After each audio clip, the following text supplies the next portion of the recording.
Hello, everybody. How are you doing? Happy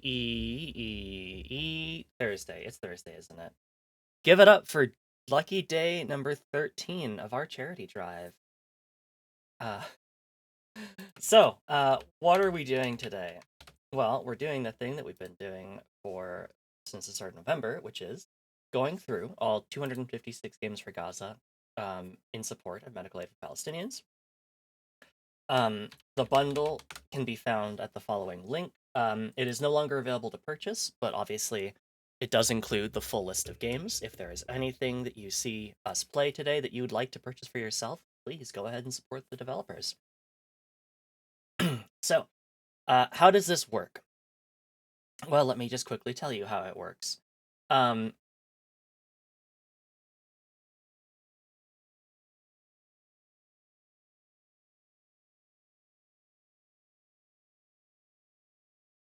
That's right. Every game gets about 30 minutes of playtime, but you can donate to the charity. Every $5 is an additional 30 minutes of game time in the current game, up to a maximum of 2 hours. Um, so I think with that, we'll just about get ready to go into our first game of the night. I didn't finish setting it up. I'm a goofus. So let me go do that real quick.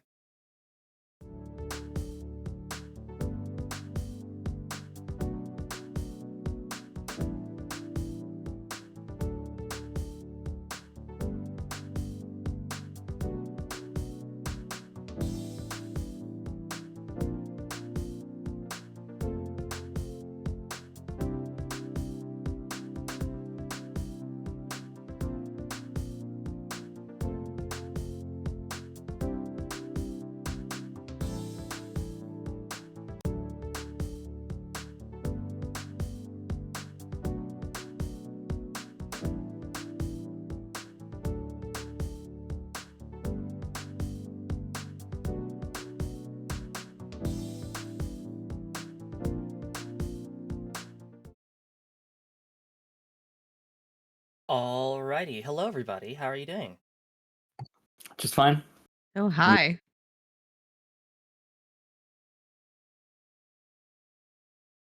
We have a new face today. Would they like to introduce themselves first? Me? Yes, I am Goose. I sometimes stream as a goose. I sometimes stream as a detective. I play everything. Currently going through Alan Wake 2, and I'm very glad to be here. All of my friends have been here, so it's my time to shine as well. Yeah. Super happy to have you. Likewise. And let's quickly give a lovely shout out. Hope you're having a great time with Alan Wake 2. It is fantastic. I can't wait to play more. Like my fingers are itching. Got them Alan Wake shakes. The withdrawal is like I got the wakes. Mhm. And returning face that haven't seen for a little bit, but hello there. How are you doing? I'm doing good. How are you doing tonight? I am, as always, doing things at the last minute, but otherwise I'm okay. Woo! Felt that one. But yes, we have a lovely cast today, and what we're going to play is When the Music Stops. The music hasn't even started yet. Yeah, we're waiting for it to stop. We're getting to that point, please. I know. Little bully, don't worry, you're doing fine. So, the game is obviously called When the Music Stops. It's written by Yuri Runnell. When the Music Stops is a story game for 1 to 5 players. The game revolves around a 90 or so minute mixtape that you rewind to travel back in time to prevent a disaster from occurring. It can last from 2 to 4 hours, depending on how quickly you get through scenes and how often you end up rewinding the tape. It's partially based on Ribbon Dry by Avery Adler, which you should definitely check out if you find this game exciting. To play, you'll need 4 six-sided dice, a way to play music, a playlist you prepared in advance, a lyric sheet for the final song of your playlist, and a way to take notes. For online play, you might just consider using a music player bot in Discord, or even just counting down and hitting play on the playlist at the same time. Who knows? It might even play it into the non-linear structure of the game if everyone's at slightly different points when it comes to music. And so the touchstones for this game is Life is Strange video game, That one makes sense. The Girl Who Leapt Through Time, anime film, makes sense. Quella Madoka Magica, anime series, also makes sense. Higurashi When They Cry, visual novel. Really do play Higurashi. Yeah, me too. It's peak. Mm-hmm. The time is out of joint, O cursed spite, that ever I was born to set it right. Nay, come, let it go together. Safety. Role-playing games are often intimate experiences, so we should make sure everyone at the table feels safe. If we establish a comfortable atmosphere and safety guidelines from the top, we'll be able to let loose a little bit more at the table and connect with the story we're telling on a more intimate level. I have 4 suggestions that should help a bit with establishing a safe and comfortable atmosphere at the table. I find that it helps a good bit if everyone at the table introduces themselves in a few words and say what they're looking forward to about the game. Establishing some sort of expectations at the table can be a big help when it comes to finding a focus for the story. And, of course, knowing at least a little bit about the people you're playing with can help feel it with a little bit of comfort. You should also ask if anyone knows if they'll be needing a break at some point in the game, as sitting down or talking for long periods can be tough for some people, and it might be hard to find a good moment to bring it up once you get in the swing of things. So we've already done introductions, but does anybody have anything that they would like to, they're looking forward to about the game? Banger music. Something Yeah, to I'm looking. steal to my Spotify playlist. Yeah, I'm looking for some new music to listen to later, so I'm excited for the playlist. Wonderful. Well, you'll be happy to know that the playlist is embedded in this rulebook. Yay! I made. We're using the standard one. We're using the standard one. I'm sorry, I did not feel like putting Don't together worry, a don't worry. It's even playlist. I mean, better. It's even better if we don't know the lyrics at all. Like it's going to be a surprise for all of us. yeah, and considering that you're like playing a billion games this month, that's kind of valid. Thanks, everyone. Finally, before playing, you should establish some safety tools. I find that establishing lines and veils works quite well for most games, lines being things that we won't touch upon at all during the game, and veils being things that we'll only touch on in an abstracted way. Consider doing this a day or two before the game so that nobody's put on the spot at the table, and the person making the mixtape can also take this into consideration. Oops! Oh well. Oopsies. So, before we begin then, is there anything that people do not want to bring into this game? I'm up for anything, so I got Almost the nothing. I same. 100% All right, prevent. I mean, perfect. So, making the mixtape. Here are a few tips to keep in mind when making a good playlist for when the music stops. Firstly, don't make it too long. You're likely going to have downtime without music playing from time to time, from figuring out characters and setting to rewind taking breaks as needed. You're also more than likely going to rewind the playlist at least a few times during play as part of game mechanics. It helps to have a theme. The most evocative playlists often have a through line of some sort, whether that be thematic elements that the thematic elements that pieces you pick have in common, or having a similar sound. Give your playlist a title to try and convey the tone and theme you're going for at the table. When making the playlist, also consider how the tone and theme shifts from piece to piece. You're able to build a solid backbone to a story through having rising and falling motions in your playlist, going from sad songs to happy ones, to slow songs to fast ones, or quiet songs to loud ones. It's a good idea to have your playlist be diverse. By this, I mean basically not to include too many songs from the same artist. I find that making a playlist for a game is an excellent time to explore new music, and oftentimes my playlist winds up better for it. Also, consider asking others for help or suggestions. While it might be fun to come up with to the table with a playlist full of surprises, it's also fun to make a playlist together with your friends. As prep, it is after all a part of the game. It might also be fun to impose some arbitrary rules, such as all songs needing to feature a single word somewhere in their lyrics, artist, or title, or having all the pieces be the same release year. While the above are only suggestions, there is one mandatory requirement for the playlist for it to work in the game. The final song in your playlist must have lyrics, as we'll be using them to define a few things about the game and its mechanics. If the lyrics are in a foreign language, be sure to bring a sheet with translated lyrics so that everyone can understand them. A little help. If you like a quick start, here's a playlist I put together already. Of course, it's more fun to make your own and share your own music taste with friends, but if you pick this book up in a rush and didn't realize you need to do the prep or to play, or simply don't have the spoons to do it, feel free to use the following track list, which is called Paint the World in the Color of Rust. You can find these as a Spotify playlist here to save you the effort of putting it together. It's totally understandable if you decide to save your energy for actually playing at the table. And I'm going to just copy that for all the folks at home if, for whatever reason, you'd like to review the tracks yourself. Want to steal some new music. Yeah. So, playing the game. We start the game by fast forwarding through the mixtape to the final song. The person who made the mixtape should share the lyric sheet with everyone at the table so that we can contemplate the theme and tone of the song in question. People shouldn't talk during this period. It can be a little difficult to quietly listen to something with other people, but we should keep our attention on the music as it'll form some choices going forward. Okay, and we're gonna go ahead and get started with that, which is Welly Boots by The Amazing Devil. Everybody ready? Yep. Yes.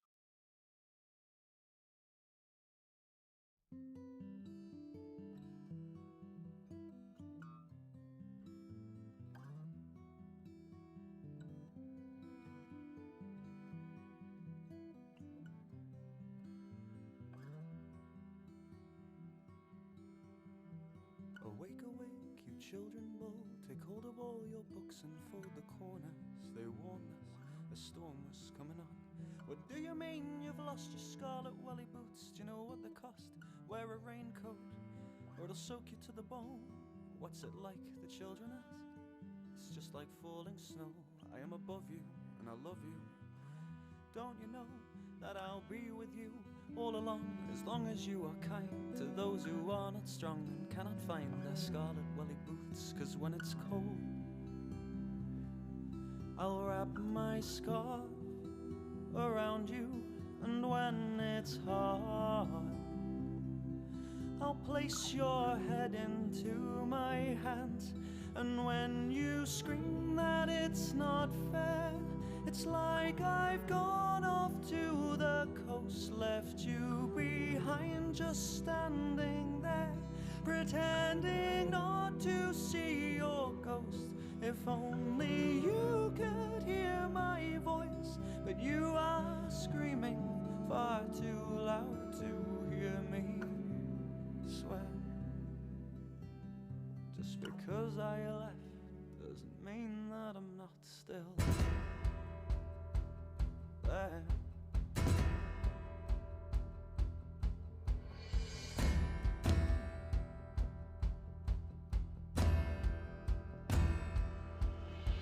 I get to watch you grow up now and make me proud, make all of those mistakes that made me laugh. Oh darling Lord, how you made me laugh. Get drunk for me, sing louder than you've sung for me. Grow young each time that thunder in your lungs begins to rumble up the world. Cause you were always strong. When you were young you'd kick things just to see if they would fall. They said that girl, she's wrong, but I'll stick up for you, even though you haven't got a clue. You haven't got a fucking clue. And I'm so proud of you. And when they laugh at us, you'll feel my fingers down your back. And when you scream I'm not alright, and throw my picture at the wall, you were supposed to be my light and keep me safe against them all. How could you leave me here? You'll scream, and louder I'll scream back to you from that unknown and say, I know you're strong enough, I know you're strong enough, I know you're strong enough to do this on your own.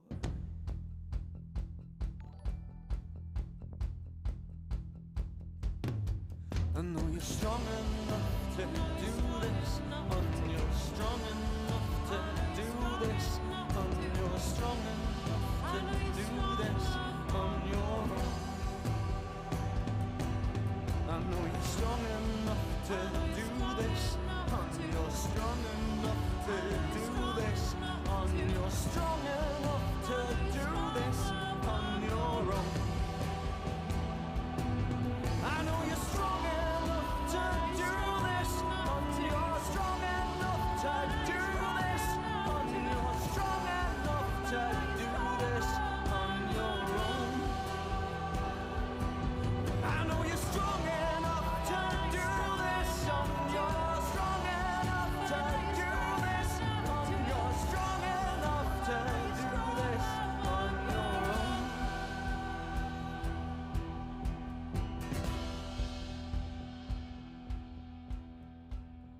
And years from now at night, at that storm will break, you'll step outside to feel it shake and barefoot walk across the lawn. You'll miss me, Jesus Christ, you'll miss me just as much as all those years ago. When you'll look up at the storm, you'll say, I've been so scared, you left me here behind. Do you not care? How the fuck am I supposed to carry on without you here? And just when you're about to give up every hope you have, you'll turn around, perched by the stairs. Someone's gone and left behind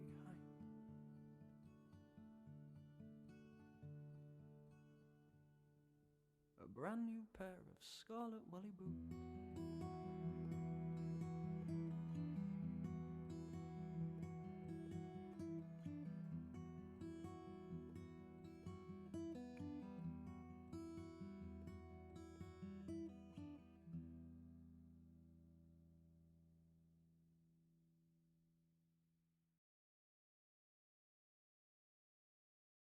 Okie dokie.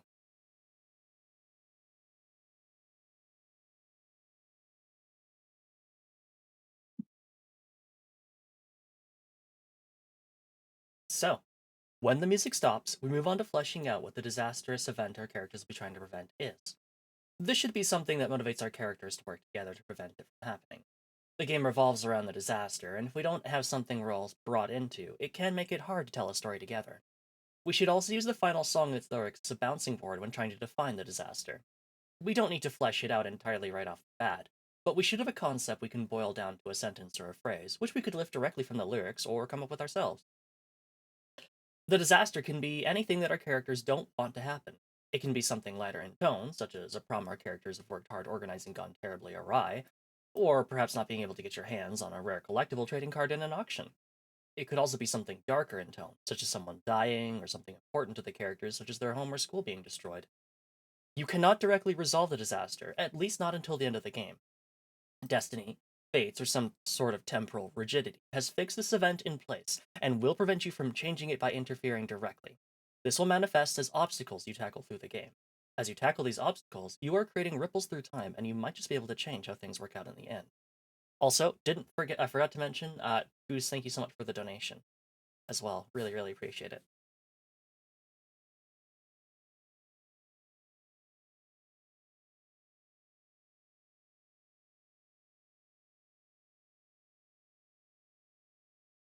Alright, so characters. Making a character for when the music stops is relatively simple. To make the main character you'll be playing during these games, think up a name for them, determine the pronouns they'll use, and then go pick out 4 traits. Note these down and you should be good to go. You're free to scribble down other notes such as appearance, personality, and so on, but you can also start without knowing all the details and simply figuring it out as you go. Traits are at the center of when the music stops and also at the center of your character. A trait is a small descriptive phrase that describes something important about your character, who they are or what they can do. A trait can be anywhere from a single word to a full sentence, but it should tell us something important about who your character is. Example traits could be single father, blessed by the gods, painted all blue, tall, or anything else really. At least 2 of your character's traits must be lifted directly from the lyrics of the final song. Don't be afraid to take words or phrases out of context to create your own meaning for them. You're also free to pick the same line or phrase as someone else, which might even become necessary if the final song doesn't have too many lyrics, though I'd highly suggest coming up with a different interpretation for what that line or phrase means when it comes to your character. So, there are 2 ways in my mind to do this. We could define the disaster first, and then define our characters, or we could define our characters first. I think going with characters first might be the best, just because, like, what if our, like, because there's like a lot of potential for what the disaster could be. Yeah, Yeah, absolutely. otherwise we could make Uh, like really OP characters that like just counter the disaster. Yeah. Yeah, absolutely. Um, does anybody have an idea for their character? I have I have a name, my pronouns, and 1 trait. Sure, we'll start with that. All right. I'm gonna be playing as Yvette. Pronoun she, her, and trait is painter. Okay.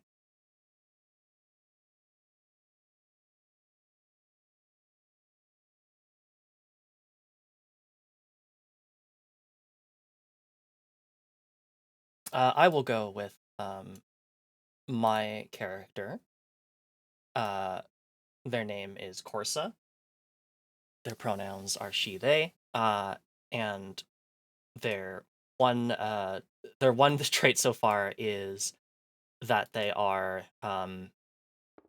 very good at screaming lyrics out. Perfect. I just realized that height can be a trait. I'm gonna make mine tall as well. Sure. Tall and a painter. Tall and painter. Sounds good. Goose. Okay, I'll go with Weaver. Any all pronouns, just like me for real. And then there's a lyric that says, pretending not to see your ghosts. So I'm gonna use that and say that he can see ghosts and communicate with them. Okay. And also there was another lyric that I mentioned that I saw that like resonated with me, so to say, which was, you were supposed to be my light, which let's define it as whenever there is a cooperative action, I can assist in that in any sort of way. Mm.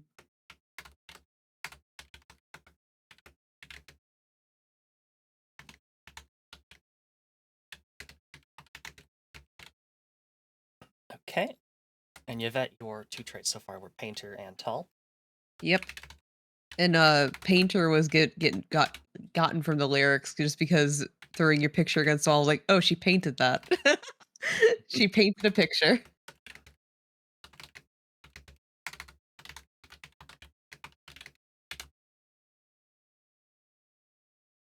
All right. I guess it's my turn to get a trait, seeing as I'm the only person with one trait so far. You could go with height like me. You could be a small or a tall. This is true. Instead, I'm just gonna say she's got a scarf. Ah, that's cute.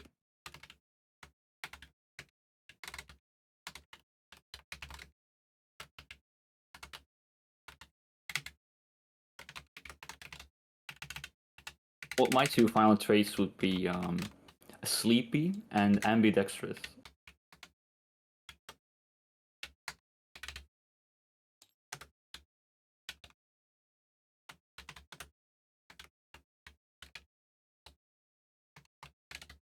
Oh, I just came up with one more trait for mine. Go for it.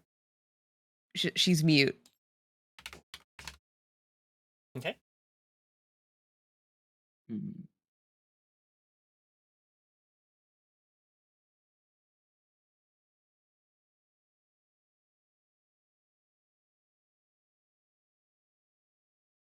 I guess it's my turn again.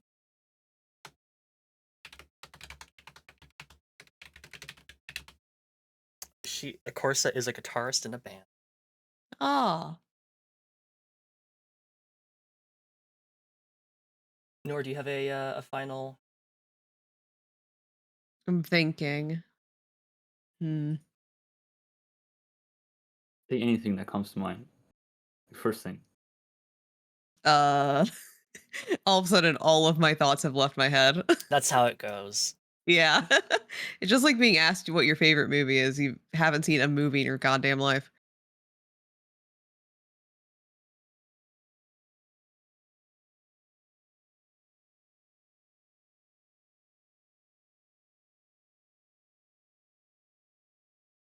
You, you know what? I'm gonna go opposite of sleepy.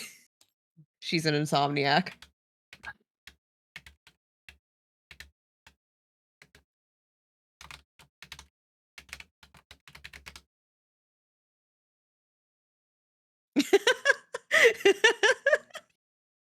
Sorry. I saw that. She also really likes Spider-Man too, All right. as a bonus. As a bonus trait. Bonus trait. Platinum Spider-Man 2 on the PlayStation 5.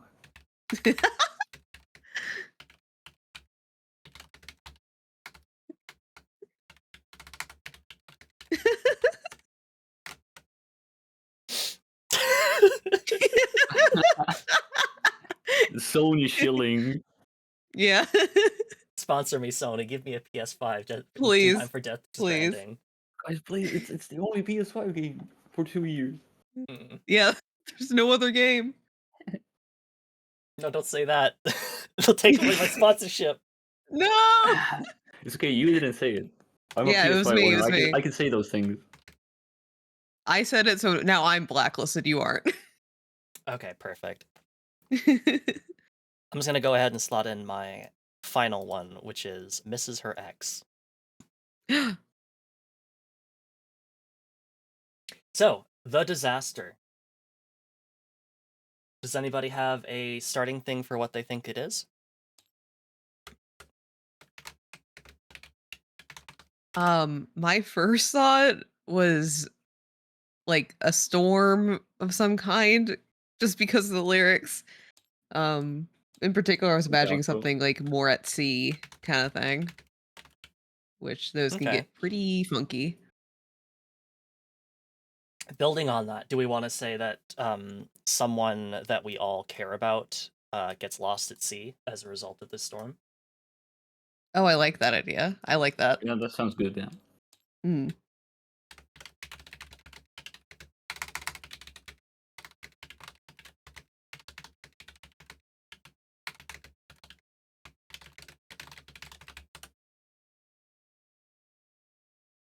Okay. Any other thoughts of how what the disaster is? I think someone getting lost at sea would be is a really good starting point. Yeah. Just wanted to see if Goose had anything to add, or if you had Mm. anything else No, to not add. really. I'm very fine with that. I'm Very not fine good with at creating problems. Yeah, no worries. You're just good at solving I'm them. better at solving them. Yeah. All right. So, the obstacles. A game of When the Music Stops consists of no more than 7 obstacles that your characters must confront in order to defy the disaster. These are things outside of our characters' control that get in their way. Time tends to not like changing and won't let you change the outcome of the disaster without tackling at least some obstacles. I've decided not to prescribe a precise amount of obstacles you should tackle at the table, but tables tend to have different playstyles and might linger on some scenes and things like character interaction for longer, and I wouldn't want to make them feel rushed during play. If you haven't reached 7 obstacles, but find that you'll need to wrap up soon, you're free to declare the next obstacle the final one and proceed to the final part of the game. Example obstacles include things such as mall guards getting wind of your suspicious activity, a river flooding, and an oncoming storm, or even something strange and metaphysical such as spatial or temporal distortion. The person who spoke last in any given scene has first right to introduce an obstacle into the scene. If you find 2 or more characters staying quiet, consider checking in if either of them is waiting to introduce an obstacle or simply doesn't feel like taking the spotlight. If everyone speaks during a scene and nobody can remember who spoke last, feel free to come up with an obstacle together, though remember that not necessarily every scene needs to revolve around one. You're welcome, even encouraged, to have scenes without obstacles in them to give your characters some breathing room and see how they interact among themselves. Resolving obstacles is where your character's traits come in. Any one character apart from the person who introduced the obstacle can tackle it by using their traits. To do so, look over this and pitch one of your traits. Look over them and pitch which one of your traits would be helpful in tackling this particular obstacle. If everyone at the table agrees, you may go ahead and narrate how your character goes about doing so and roll a number of six-sided dice equal to the number of traits you're using. If the highest die result that comes up is a 6, you're able to overcome the obstacle and shift the timeline in your favor. Gain 1 Chronicle point. If more than 1 6 comes up, gain 2 Chronicle points instead. If the highest die result falls within the 4 to 5 range, you're unable to alter things and the timeline fights back. You're caught in a temporal wave and forced to travel back in time. End the scene, rewind your playlist by at least 5 minutes, and move on to a new scene. If the highest result is a 1 to 3, you make things worse. Describe how you lose something important, make a sacrifice, or get hurt in the process. If any of the traits used were highlighted, they no longer are. You're also going to lose 1 Chronicle point, going into the negatives if you're already at 0. You don't necessarily have to tackle obstacles alone. Another character may use one of their highlighted traits to help you. Like the traits used to tackle an obstacle, this one also needs to be relevant to the obstacle in question. If a character helps you by letting you use a highlighted trait, roll an extra d6 when resolving the obstacle. To highlight a trait, you simply need to bring it into play when not confronting an obstacle. Explore what the trait means to your character and who they are, how it impacts their life or their relationship with other characters. When the scene ends, mark the trait in some way, either by drawing a symbol next to it or highlighting it with a color.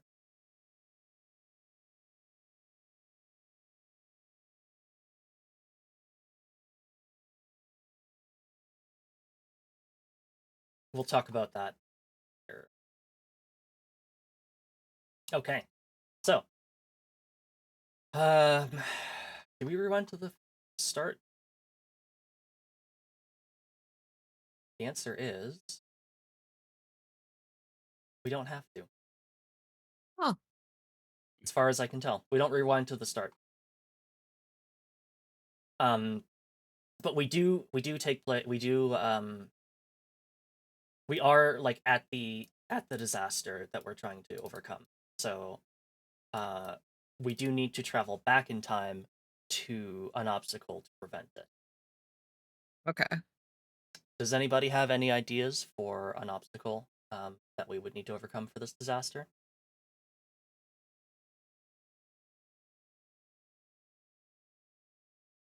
Considering people got lost at sea, I think one of the obstacles, at least, should be the last goodbye we said to them. Like on land, at least, sending them off or something. Mm. Okay. Did this go by not go well?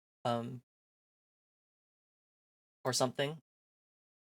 Well, it is not really something that is forced to like be bad, rather than it having like it is a very emotional point for the characters because it was the last time they saw the people who are now lost at sea. Okay. I mean, if you'd like to replay that before, like if you'd like to go back and like replay the song Mhm. and like travel to that point, we can. I don't know that it's specifically an obstacle though. Unless you think like the last goodbye went in such a way that it encouraged the disaster in some form or fashion. Well, we can add on top of it, right? Like um, let's say the characters were opposed to them going out at sea due to like weather forecasts or whatever. Mm. Therefore, creating a small conflict, when telling the people that hey, like maybe you shouldn't go today because there's like a big storm coming, and then they still like went against your wishes. Okay. Or maybe like emotions were high with this person and they kind of felt like they had to rather than Hmm. being careful about it. So it could be an obstacle of like it would be very difficult to convince them otherwise. Yes.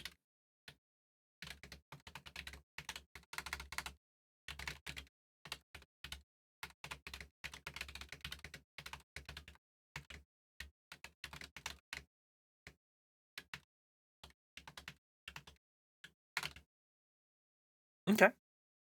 So would you like to travel back in time then? We Yeah, have let's no go choice. back. All right.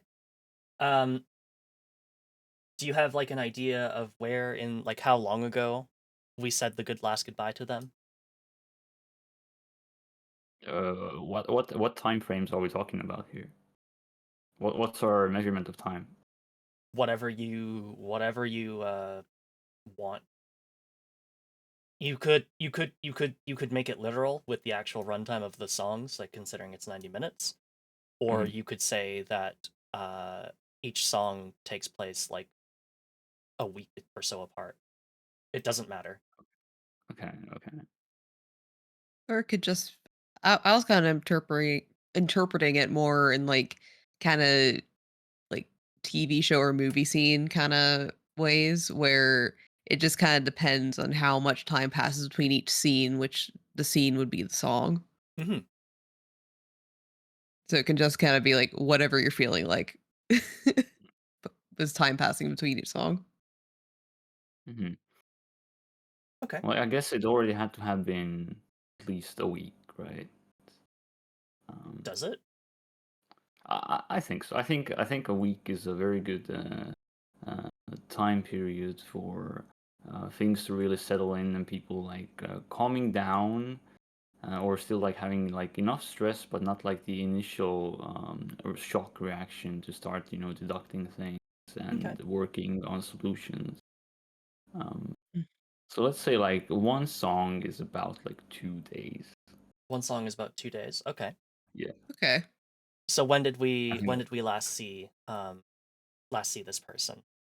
I think song 19 then. Song 19. All right, let's travel back in time.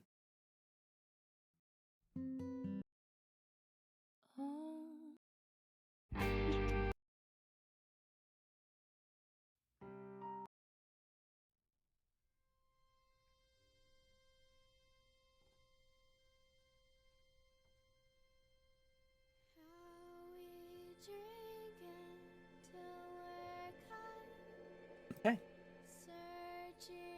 Successfully traveled back in time. Is there anything anybody would like to try and do?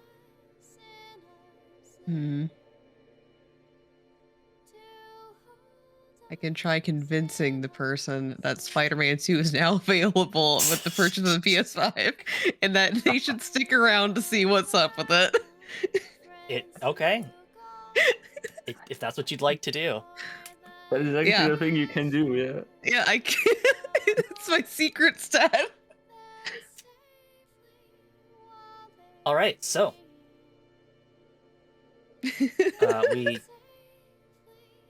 we head on over to where to the boat or whatever that they're prepping to get ready to go.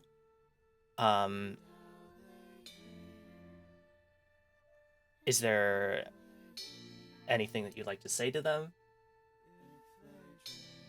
I mean, I'll sign to them that, hey, you should. I just got Spider-Man 2 for the PS5, and maybe you could stick around and like play it for a little bit instead of going. You can play the Miles part. Yeah, you can complete the Miles part with me. Come on. I can be Peter. Yeah. I'll beat the Peter to your Miles.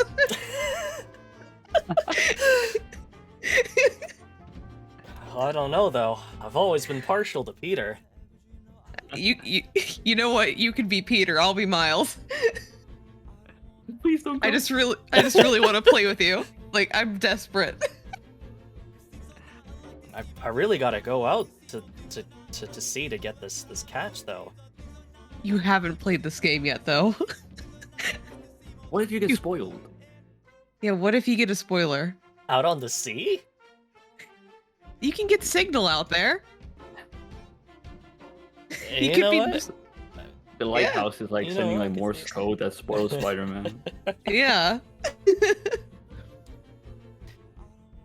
Okay. Do you want to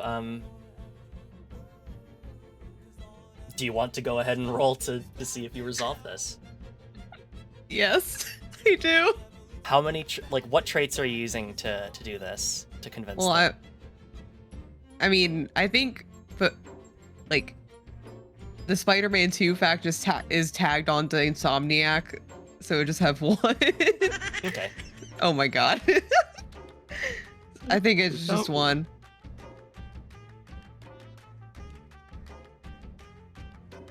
I'm disabling that soundboard of yours, Goose. Sorry. But I didn't even like press the soundboard though. I think someone like joined in the middle of that and did the Oh. soundboard.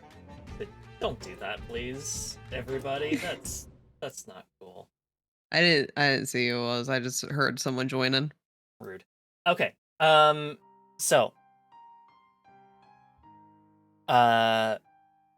Yvette, you'd like to use your trait that really likes Spider-Man 2, having played it a week after they left. Yes.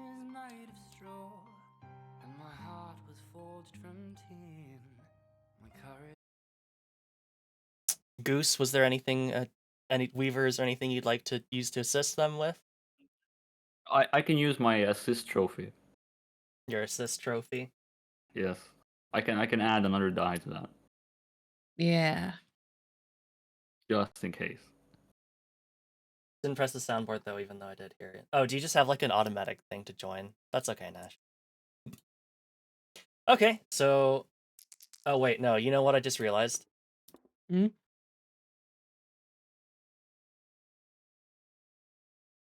You gotta highlight those traits first. Oh, I have to highlight them? Please. By doing a scene where you talk about where you develop that trait. Okay. To highlight a trait, you simply need to bring it into play when not confronting an obstacle. Explore what the trait means to your character and who they are, how it impacts their life or their relationships with the character. Yvette really, we really went straight into a connected. problem. Yeah. Yvette really, really Um, connected with those character arc of Peter Parker during Spider-Man 2, and it changed her life for the better. Okay. She just saw Venom pop in, and or I haven't played Spider-Man 2. That's fair. I don't know what happens in it. I'm just basing my knowledge on Spider-Man, like the movie series. But Totally fair. that's fair. yeah, Goose. really, really connected with it. Yeah, good. Really thought long and hard about it. I've always been a good Samaritan. Always like helping people do things. Like the town helper, like the fixer who just like goes around and helps people do even like meaningless things like mowing the lawn, carrying their grocery bags or whatever, and stuff like that. So that's how this trait comes into play. Okay. All right. Now you've both highlighted those traits, so let's Now go we ahead. can go back to It's time to go back Yeah. in time and convince the person not to go play not to go because they can go play Spider-Man. Goose, Yeah. how are you helping Nur convince this fisherman that they need to go play Spider-Man 2? You mean like in the game, or Mhm. explaining it rather? I'll whip out the copy of Spider-Man 2 and just wave it behind Nero. Oh, perfect. You time traveled back in time with your copy of Spider-Man 2. Yes, We and got an I early just like copy. Oh my god. I'm doing the cheerleader dance, yeah. I'm like a game journalist, so like I got my Spider-Man copy The like 2 review weeks early copy. anyway. Oh my god, you're breaking Whoa. NDA. I'm breaking NDA. I'm like It's for a good cheerleading there. cause. All right. The highest the result that came up was a 6. You're able to overcome the obstacle and shift the timeline in your favor. Get Let's 1 point. Oh my god, let's go. We Spider-Man convinced. saves the day.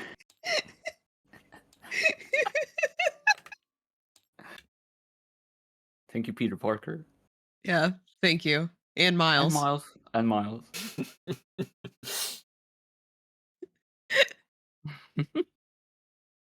All right. So you've convinced one of the people on the boat to stay behind. Oh, there's more than one. There's a whole boat of people. Oh, we got one with Spider-Man. We got one. That's a start. Yeah. Anything else? Any other ideas that you'd like to do? Hmm. Do you want a suggestion? Shouldn't we now have like a moment where we highlight our traits before we tackle a problem? Probably. Most likely. How would you what scene would you like? What would you like to do? What kind of thing are you talking about how you can now travel in time? Thinking about what it means to go back in time and do this kind of thing? You maybe just playing Spider-Man again?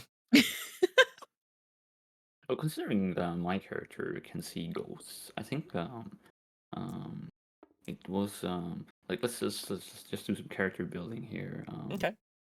Character can see ghosts through the past traumatic experiences, right? Lost someone dear to them already. Mhm. And the reason they don't want their dear person to go on the boat is because they cannot suffer through another loss. Okay. That's how this trait comes into play with them. Did you want to do like a scene where you see one of the ghosts that you encounter? I mean, sure, we can do that, right? Sure. Like right the day before the docking, the leaving on the ship. My character Weaver was just taking a stroll along town, doing their normal things, helping people, yada yada. and on the dock they saw an apparition of some kind, and as they went closer, they saw that it was a mourning widow, because their husband had gone on to sea and never returned, and the woman was also an apparition due to the fact that they had also departed from this plane of existence from grief. Okay. And yeah, Weaver talked to them, listened to them, how it was also a very stormy night that day, and even despite their warnings, the fishermen still went on the boat, and the widow was just so depressed that she just was strucken down by grief. And that's how Weaver also didn't want to feel. Weaver didn't want to lose himself, nor the person close to him. Okay.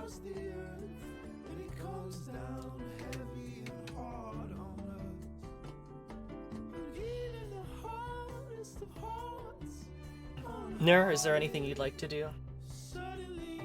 I'm drawing a blank right now. That's okay. Mm. We could go on to the next obstacle if you'd like. Yeah. So, part of the reason the ship was lost at sea, is because of the fact that someone had skipped out on repairs at some point during the repair process. Mm-hmm. So, perhaps you'll have to go back in time and fix that somehow. Hmm. We can If- definitely go. Yeah, sorry, go for it. We could definitely go back and attempt to repair it, though. It's a matter of if our skills are up to the task. We can Well- convince someone to do it. All kinds of ways you can fix it.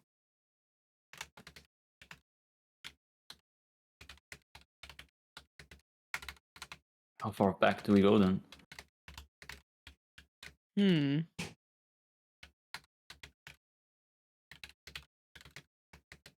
Well, the repairs would have to be made, and then enough time would have to pass to make sure that like everything's all good with it. So like the repairs are actually like working. Maybe, So like, another 2 voyage songs. before, yeah. Yeah. essentially.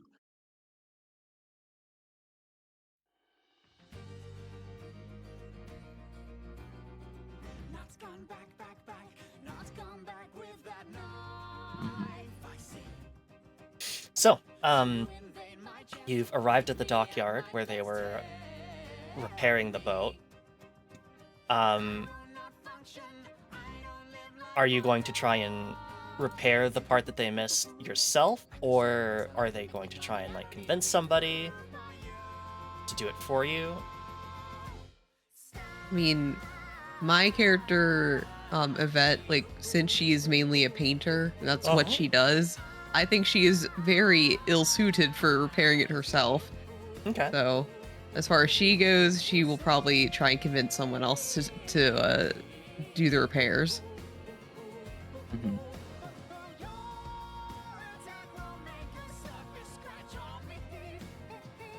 Is there a trait that you'd like to develop before trying to use it in some way to get them to repair the boat? Convince them? I would say I'd be utilizing the painter skill. I Okay. think that she's like kind of very well respected and kind of well known in the area for being like really good at her craft, and her commission list is very very long, and it's kind of known that she's like both pricey and very hard to get time wise. So she might try and use that and be like, "Hey, if you do this, you know, you scratch my back, I'll scratch yours. I'll do something. I'll like paint something for you." Okay.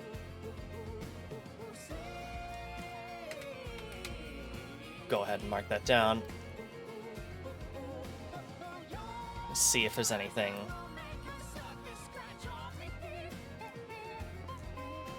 very bad at being both the running this and also being my own character. But that's okay. We won't worry about that. Goose, is there any trait that you'd like to use to help assist in convincing somebody to do this? Well, I just go for blackmail. I couldn't I find like someone repairing the ship who has lost someone recently, and then ask the ghost person posted the ghost to spill some dirt, right? And then be like, I know when you stole that Snickers bar. Okay. Oh my goodness. Not the Snickers bar. Essentially something like that. Well, your blackmail didn't work. No. If the highest result is a 1 to 3, you make things worse. Describe how you lose something important, make a sacrifice, or get hurt in the process. If any of the traits used were highlighted, they no longer are. You also lose 1 chronicle point, going into the negatives if you're already at 0. Well, we got 1 chronicle point last time, so we are at 0 now, right? You're back at 0. Determine how you got fucked up. How did I get fucked up? How did you get fucked up? People think I'm a loony now. Like, who talks to ghosts? Like, what? Yeah, for me, like the person she was trying to convince to repair the boat actually hates her work, and mentally that is very bad for her. Oh no, she's just so insulted. Oh no. All right, we have to go back. Rewind your playlist by at least 5 minutes.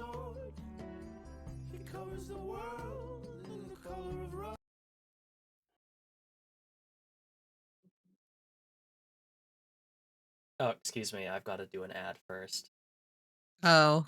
Except that I have ad block, so it's just...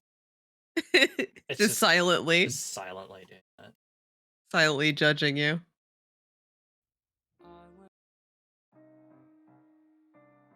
Alright, we have jumped back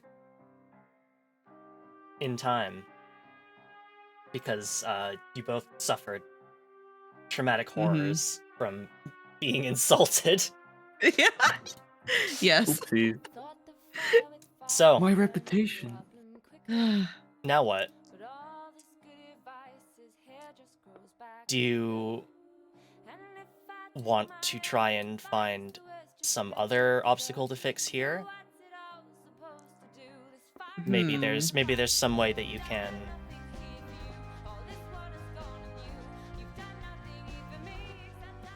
maybe there's something that you can do here to help make the disaster not happen. Yeah. So we're basically back like 4 days earlier. Mm-hmm.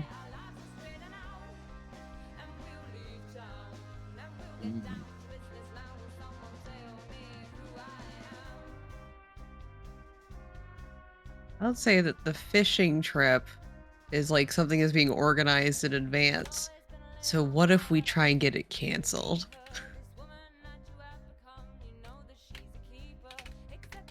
That works.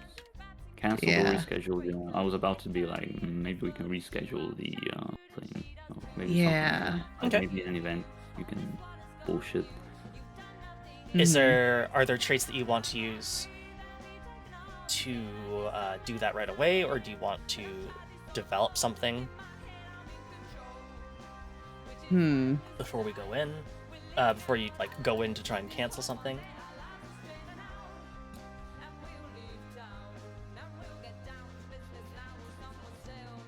I'm drawing a blank for mine. As far as how it would be relevant to canceling the ship. I mean, like maybe went back in time. Doesn't mean I can develop the same trait again. Or... I mean, you can. It doesn't say you can't. Yeah, because like that don't make sense, you know. Because like we go from the future to the past. If I got canceled in the future, like people are like, oh, see ghosts. In the future, if we go back, then I guess I should be able to develop it again, right?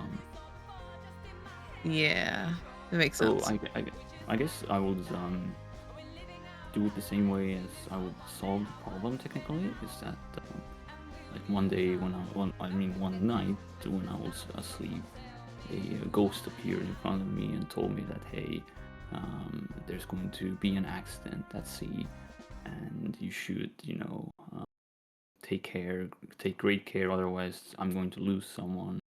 And yeah, that's how I would highlight the toxic ghost trait again. And also that would be the same argument I would use to convince the person that, hey, like, there was like a spooky lady and she told me that you shouldn't really go. Okay. I'm gonna use my insomniac trait. I'm gonna say I'm currently getting treatment. I would like you to wait until after I've finished treatment, please. Okay. That's valid. But you're not even on the boat. That doesn't mean I don't want to join at some point. Okay. The helicopter land on the boat, later on. Don't worry about it. Yeah. I thought I maybe wanna- like when you said you're gonna use your insomniac trait, you're like, yeah, I can stay up really late, so I'm just gonna go like smash the Oh my smash the boat. gosh. I mean, I could do that too. You could do whatever you want. That like it's very freeform. Yeah.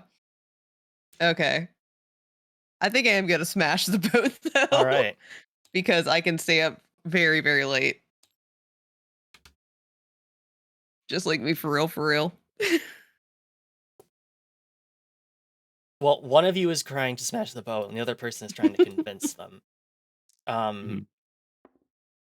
Is there some way that you want to like combine these two things together, or are you just going to kind of do them on your own?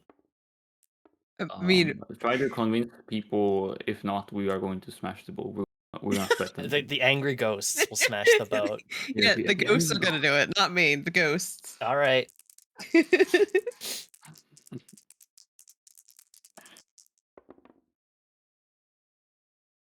Highest die falls within the 4 to 5 range.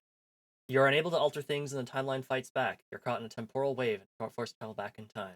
End the scene, rewind your playlist by at least 5 minutes, and move on to the next. I was only supposed to do that in a 4 or 5. Oops.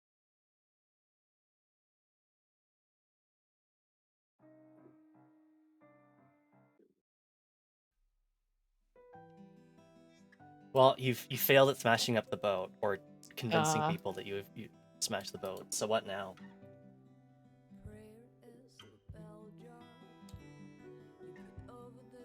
Your traits are still highlighted, though, by the way. Okay.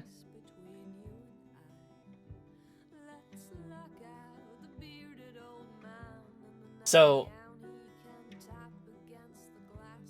if you'd like, you could try to do the same thing again. Just caught in a never-ending wave of struggling against destiny to smash that stupid boat. Just smash boat over again. Let's do it. All right. Okay, let's smash the boat again. Yeah.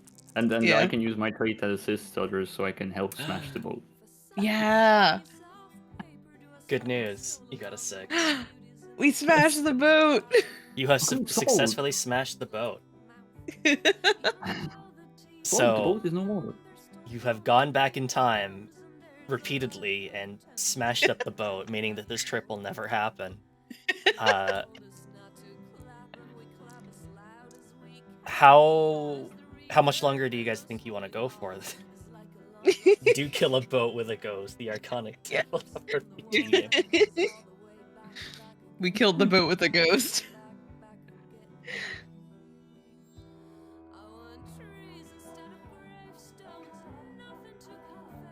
But yeah, basically I feel real bad because I don't feel very good at being directionful with this one.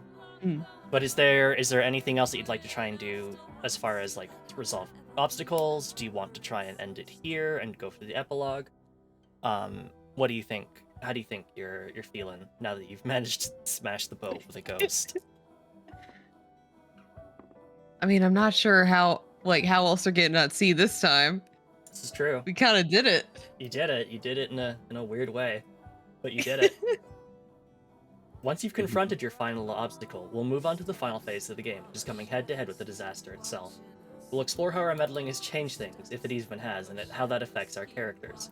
We won't be rolling any dice, but instead we'll consider the total number of chronicle points and narrate an ending according to how many we end up with.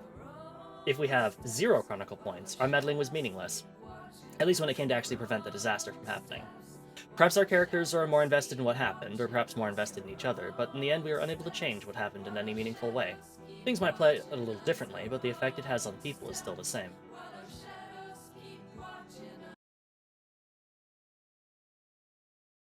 Well, we have one. Yeah, we did. Yep. If you have -1 chronicle points, our meddling has actually made things a bit worse. Perhaps a few more people get harmed, or perhaps the disastrous prom night results in our characters being suspended for a week. Whatever this change is, it should be fairly small in scale, affecting only a few more people or a slightly bigger area. If we have +1 chronicle point, we are able to change things for the better marginally. Perhaps we were able to save one person from getting hurt, or we made a good impression at people in the prom and grew more popular afterwards. Much like with -1 chronicle point, this change should be marginal, not fully preventing the disaster, but partially reducing or offsetting the harm it causes. If I'm going to say it's something marginal, smashing up the boat meant that they had to go find another smaller boat. Yeah, but there is a little clause down there. If you scroll down, it says if you confronted 4 or fewer obstacles during your game, consider counting your +1 or Absolutely, as a -1 as +2. +2 or -2. Thank you, Goose. Ah. If we manage to get 2 plus or more chronicle points, we manage to fully prevent the disaster from causing harm. Things work out perfectly and we have free reign when it comes to narrating any change following the disaster. Also, I'm just going to read -2 one. If we have -2 or fewer chronicle points, we've made things disastrously worse. We wind up causing the disaster to spin out of control, causing much bigger harm than it was initially going to. Perhaps one of us needs to make a big sacrifice, or we wind up all getting expelled after prom night. Perhaps a lot more people are affected by the disaster, such as your school need to get shut down. Oof. Ouchies. Ouch. We would have all been on the boat at the end. Yeah. We would travel back and jump back to the present. It turns out we're all on the boat. Oh. Yeah. Rebuilding. After confronting the disaster, we should take a few moments to establish how it affected the world and our characters. A little epilogue of sorts, if you will. Everyone should be given the opportunity to frame a scene with their character telling us where they are now and how the disaster or overcoming it affected them. Take this time to unwind from the game and bring your spirits up again. After all, the darkest hour of the darkest night comes right before the dawn. Once everyone has had the chance to frame together their epilogue, we should take a few more minutes to unwind at the table, thank each other for playing and taking the time to tell a story together. Praise where praise is due, and check up on each other to make sure that nobody leaves the table in negative headspace. Consider asking everyone to answer the following questions to help ground them and make sure everyone had a good time. What is something another player did that you really liked? What is something that you did that you really liked? What was something you wish had gone differently? What was the most memorable moment in the game? Hopefully it felt like a meaningful experience and you felt something when the music stopped. So, would anybody like to go ahead and talk about how resolving the disaster affected them? I think Yvette, aside from some like sore arms from destroying that boat, like she just goes back to her normal paintery ways. Um, I assume she had like a lot of friends that were on the fisherman boat, so she gets to know that she did her part in saving their lives. And now she can play Spider-Man 2 with them. Now she can play Spider-Man too, though she is playing Peter Parker. That is non-negotiable, yes. Yeah. Goose, anything for your epilogue? After all this, I just moved out of town, away from all the boats, to in the middle of the country, no water anymore.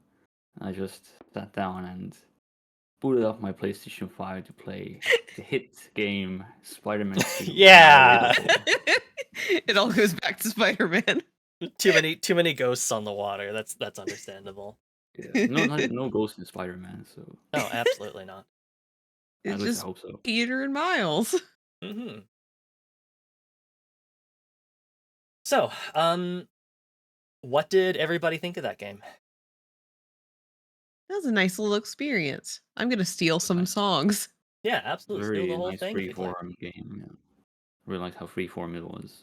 Like no Yeah. pretty much hand holding at all, right? We had to come up with our own problems. There were no like prompts usually. Like the tabletop RPGs have like some sort of like cards that are like, hey, this character does X and then YZ happens, right? But Mhm. we had to come up with our own problems, our own solutions, our own traits to help solve these things, and it was very, very nice. Yeah, and that can definitely be really challenging. It's Yeah, something that's very hard to come up with on the spot, especially for me.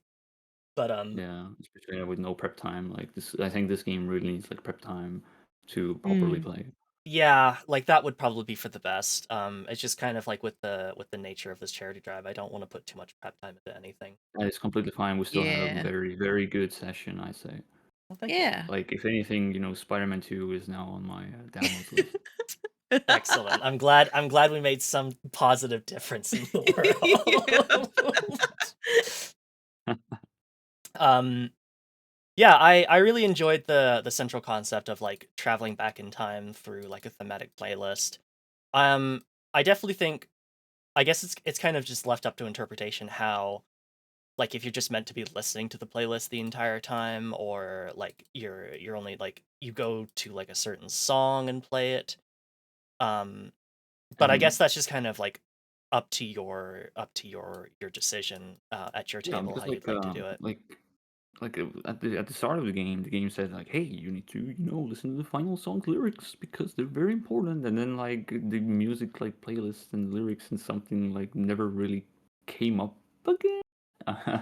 It was Mm. like weird. Like it's like there was a playlist, but Yeah, like it's more like depending on like the playlist creation, right? It's like there's more just like a central kind of like theme throughout the playlist. mhm. Mhm. Um which, not having created it myself, I obviously don't know what the core conceit was. But yeah, like I feel like it was neat to go through and listen to that one song and look at the lyrics and like really have to try and think of like who your characters are in relation to that song and what are they trying to solve, and using the song Mhm. as an influence. I thought that was really neat. Yeah, that was really nice. Yeah. But I think the game should have had more of that sort of stuff. Like, for instance, like having obstacles that would require us to create a problem from the current song's like lyrics or tone or something like that. Yeah, I could absolutely see Yeah. that. Like having like some sort of mechanic where um you to maybe this would gamify it a bit too much, but like having a thing where you roll the dice to determine how many minutes you go back into the song, and Mm, then listen to that song, and then like that sets the scene for that for that particular uh scene that you're like that song and its lyrics set the tone for that scene, like how like yeah. depending on what the song is about, you could make up like a scene or something, which definitely I think if we were like sitting at a table or something, we might try to do. Hmm. I just did not do that for this particular game, but it is an interesting idea. Yeah. I feel like I would need to play it a couple times just to get comfortable with how like the kind of flow of the game works, and maybe like see what parts of it that I really think like need some adjustment, or maybe like maybe ones that I just like after playing a couple times I better understand. Yeah. Mhm. Overall, it was fine. It was fun. Okay, I'm glad to hear that. Yeah. If nobody has any further thoughts, we'll go ahead and take a quick break, and then we'll move on to our next game for the night, which is probably going to be our last game for the night. I spoilers, I plan to donate a bit of time for this one. Uh where we are going to play Goncharov Must Die with a extended cast of friends. So that should be very exciting. So we'll take a 5-minute break, and then we'll see you back here for All some right. Goncharovan. See Okay. you then. Yep.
And welcome back, everybody. Hope you're all doing well. So, we've swapped out one face for, I have to count 4 faces. Would those 4 faces like to introduce themselves again? Someone go before me. I'll go first.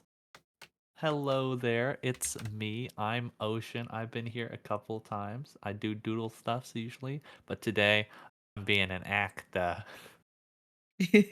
Yeah, being a star. Big movie star.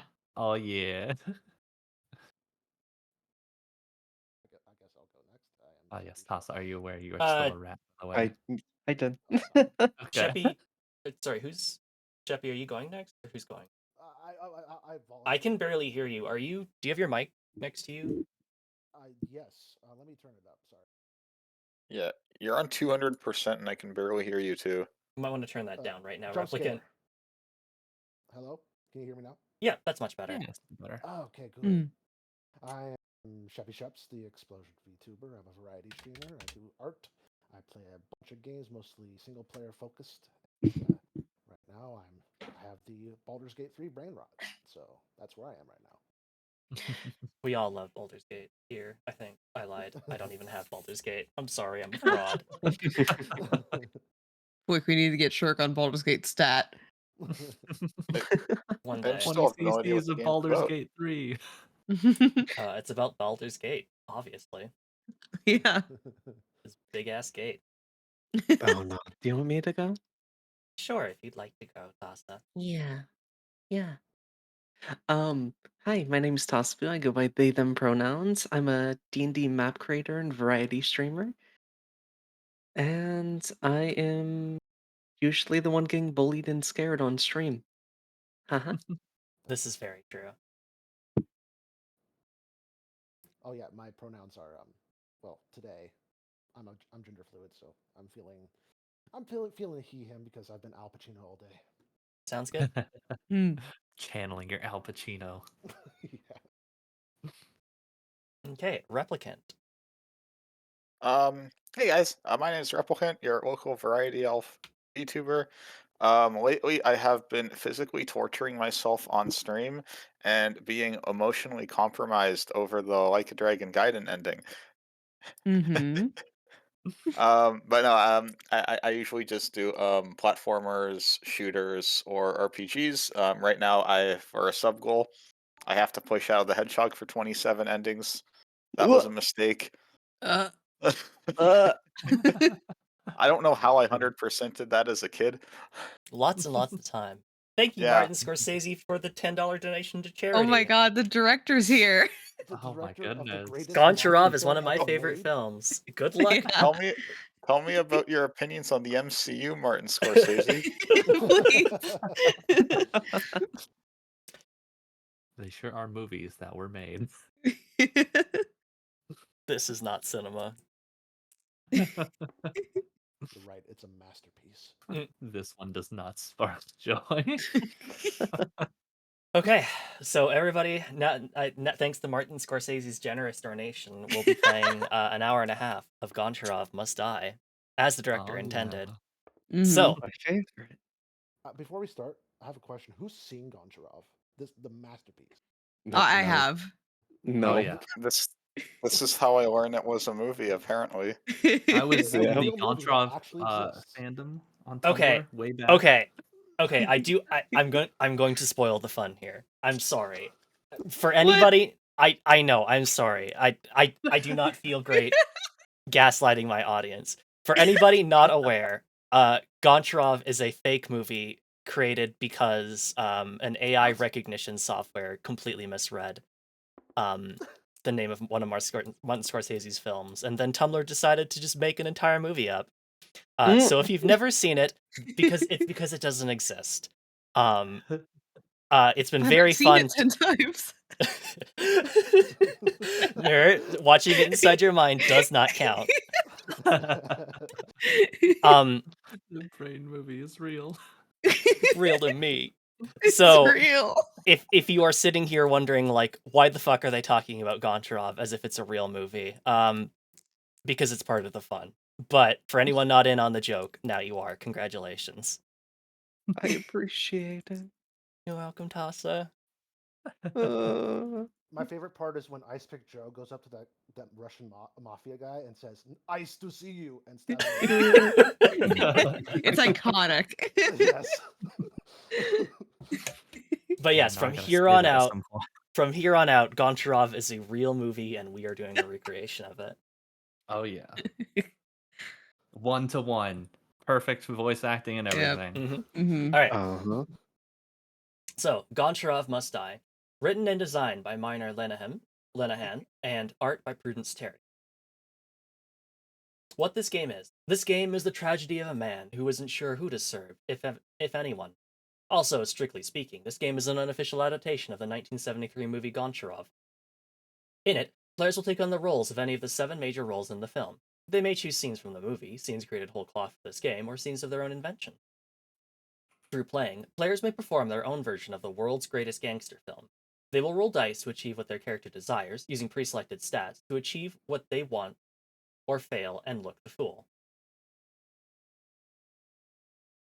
There are 12 scenes in the game, 1 for each hour on the clock. Once the table has played 11, each character must play their final scene. Depending on how they're played, they might get their character a happy ending or might find themselves doomed. I think just for the sake of getting through a whole game, and the fact that I've invited like a whole bunch more people since I set this up, we'll go to 6 hours.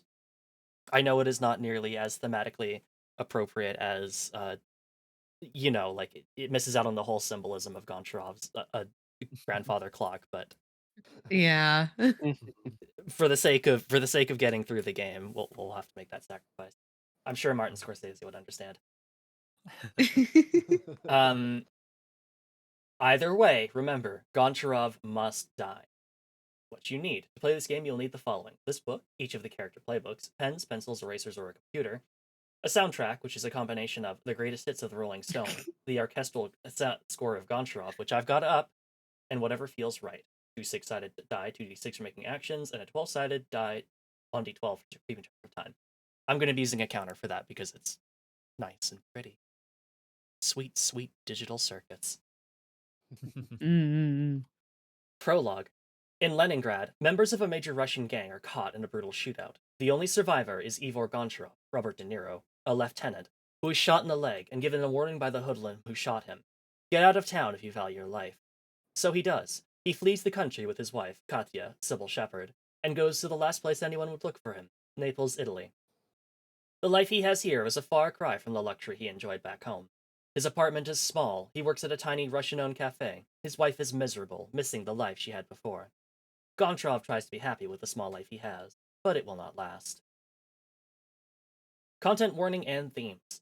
This game will likely explore themes of violence, gore, gender, sexuality, nudity, and xenophobia. I have written the following summary to outline how they may come up in play.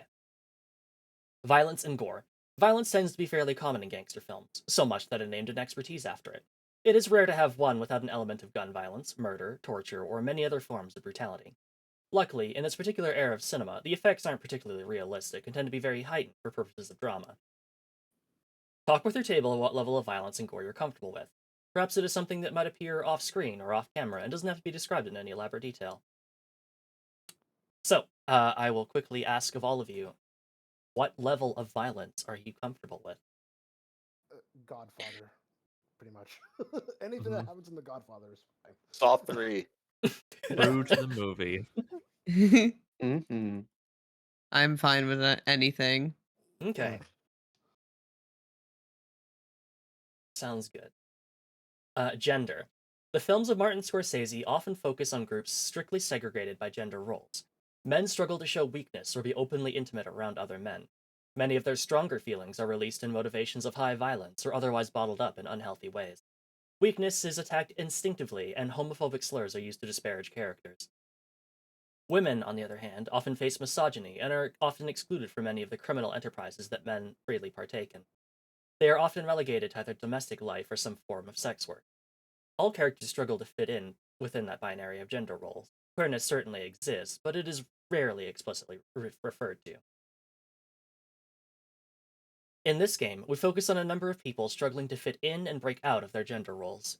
there are men struggling to find their own domestic life or to reinforce their masculinity, and women who are trying to break into a life of crime or prove themselves in a male-dominated environment. And there are characters who don't precisely fit into any gender role precisely. Sexuality and nudity. Sex is a strange thing in and Scorsese films. It is often a tool that women use to overpower men. Occasionally, it is a thing that expresses genuine intimacy between typically two characters. Female nudity is often shown, primarily involving sex workers, but male nudity occurs rarely, if at all. Also, again, there are few explicit depictions of positive queer relationships, but again, that doesn't mean they do not exist. Discuss with your group what level of sexuality you're comfortable exploring with this game. Which, I should say, please don't, whatever level, please don't make it enough of a level where I would get banned. Thanks in advance. Please do not call me a slur. Thank you. Agreed. If you do, I will cry on stream. No one wants to see that. No. No. I'll have to reach up and pat the tiny rat on top of my head. Don't worry, Tassa, I'll just find some other way to make you cry. What the fuck? What the fuck, man? I didn't. Why am I catching strays? I didn't even do anything. Look how small I am. What are you gonna do? Punt me across the screen? Huh? Yes. I mean, that's a good start. Yeah. Okay, but no, for real, that's my personal line is please don't discuss anything that would get me banned off of stream. If there is anybody who has any further restrictions, please let us know. Sounds good. Yep, sounds good. Sounds good. Alrighty. Xenophobia. The original Goncharov, 1973, focuses strongly on themes of post-war Italian fascism, anti-Soviet, and anti-Italian xenophobia. It is sometimes educational to explore characters who exhibit these traits, but this might not suit every table. It is also worth noting that if you are a fascist or a racist, fuck off. Yeah, fuck off. Yeah. Seriously. I recommend you make ample use of a number of safety tools when playing. Lines and veils might be useful to outline content that the table is comfortable with, while John Stavropoulos' X card might be useful in stopping play in case things get uncomfortable. I also recommend being careful about bleed too, as the game involves non-cooperative play. So, again, if anybody has an issue with the game, because we're not physically all here, the X card's not going to really do much, but please feel free to speak up at any time if we need to stop, or send me a DM and we will immediately halt play, no questions asked. Okay? Mm-hmm. Nice. You know, Preparing a scene. Motivation and the location. To establish a scene, determine which motivation you wish to bring to a scene. You may use one of the motivations in your playbook, but remember that you can come up with your own if you have something you really want to do. Then, decide where it takes place. This book includes a list of locations, but again, you may also choose to establish your own if you wish. Casting. After you've chosen a motivation location, open it up to the table. Which other character do you want to be here? What other character turns up, whether you like it or not? Supporting actors, extras, and unfulfilled roles. If your scene requires supporting actors or extras, players who aren't playing characters may volunteer to play them for the scene. This might also include major roles who nobody is playing as. If players do choose a major role, they might take a moment to familiarize themselves with that character's goals, and perhaps become motivation for the scene. Speaking of which, I'm going to make sure that I've got this Question. open. Yes, Tassa. We're doing pre-made scenes? Yeah. There is no such thing as a pre-made scene. Okay. The book does say you can take scenes, you can lift scenes from the movie if you like, but I got you. Mm. remember that the script for the movie has been lost, and it's been wink, cobbled wink, together by many literary geniuses wink, over wink, on. nudge, nudge. Yeah. Well, many historians, really. Oh yeah, sorry, my bad. I used the wrong term. My bad. They're historians. I'm still very confused on the in joke here, but okay. Narration. Narration features prominently in many of Scorsese's films in this era. Players may add some in-character narration or commentary, expressing how their character feels about the characters in the scene or the events that are taking place. They may also add a previously unseen complication to the scene, such as introducing their own character or adding a hidden motivation to the NPC. Keep it short and sweet, though. You gotta give the others their time in the spotlight. Making a roll. When you need to get things done and the scene can't continue without it, you can make an action roll or a climactic roll, which are explained on the next page. Resolving the scene. After resolving the roll, play out the remainder of the scene and then resolve the following steps. Gain props. A successful scene might result in you getting some useful items. If it does, add it to your sheet. Advance the clock. A ticking clock features prominently in every major scene in GONCHAROV 1997. The grandfather clock in Goncharov's apartment, Ice Pick Joe's pocket watch, the climactic scene inside of the clock tower. I'd say what it represents, but that's not how subjective media analysis works. In this game, however, players can only play 11 scenes before the climax arrives, and we're going to only play 5. Their time is limited. At the end of each scene, increase the d12 by 1, starting at 1. When you reach 12, everyone who hasn't already played their climactic scene must do so. Actually, maybe we can do the full 12 scenes. I misread this. I thought it was like 11 scenes per player, but that's not how it's written. So we'll do 12 if everybody is good with that time-wise. Yeah. Then Works proceed for me. to the epilogue. Yeah. So, making actions. Action rolls. When you wish to get your way in a particular scene, describe what you want to do, and then decide which expertise feels most appropriate for the action. There are 4 expertises: violence, lash out, break things, shoot guns, wreck a room, frighten people. Seduction, compliment, touch, distract, test boundaries, dance, make love. Business, make deals, compromise, stand firm, use your reputation. Restraint, hold your tongue, behave, stay calm, lie, listen, don't cry. If none of them fit, change your chosen action. Your character is stuck within the rigid confines of the world they live in, and their responses are similarly limited. Once you have chosen the expertise, roll 2d6 and add the modifier of your chosen expertise. Consult the table below to find out how it goes. 6 or less, you get nothing, then you make a fool of yourself. 7 to 9, you get what you want, then you lose something. 10 to 11, you get your way. What does it look like? 12 or more, you get your way, but then you go too far. Climactic rolls. When you wish to do something dangerous which might cost you your life or allow you to take the life of another, you can choose to do a climactic scene. If you have done 11 scenes, everybody has to do it. If and when you do roll 2d6 with no modifiers. Odds. You get it done and come out on the other end unscathed. You can continue to play as normal. Evens. You are finished. You have one final poetic death scene where the authorities get you. Maybe you give your final words or ask for final request, but the moment the gun fires, you're done for. If you're finished and there is still more game to play, decide whether you pick another playbook to adopt or whether you'd like to play supporting characters and extras in other people's scenes. Player versus player. If you wish to make an opposing role against another player character, which will be likely, then take a moment to discuss with them how you'd both like to resolve it. Are they open to it occurring? If not, come up with a different scene. If so, ask whether it simply happens or you need to do a roll. If they say a roll is required, figure out how much danger you're in when you try it. If you have an advantage, you make an action roll. If they have an advantage, they make an action roll. If you're both in an equal amount of danger, whoever acts first makes a climactic roll. If the situation seems too dangerous for you, you can back out at any time and choose a new scene. The cast of characters. Major roles. There are 7 major roles, each with their talents and disadvantages and role to play within the narrative. Remember that this role will be yours. You don't have to compare yourself to the original performance or anyone else who played the role. Only you can play the role the way you can. Ivor Goncharov, a shadow of his former self. After being wounded in a brutal shootout, he fled to Naples to start a new life on the straight and narrow. He works in a Russian-owned cafe, lives in a small, crappy apartment, and his wife seems unhappy. He wants to fix things, but doesn't know how. It's her fault. It's not on me. Katya Goncharovna. Goncharov's wife. She has led a dull, normal life in the Soviet Union, and her romance with Goncharov was an exciting escape. Now that they've left Russia behind and are trying to live a law-abiding life, she finds that she is bored once more. Andrei Dodornov.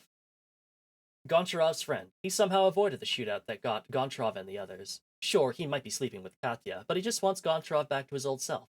He's also in town because the Russian mob wants to establish a new enterprise, and that's Andrei's speciality. Valery Mikhailov.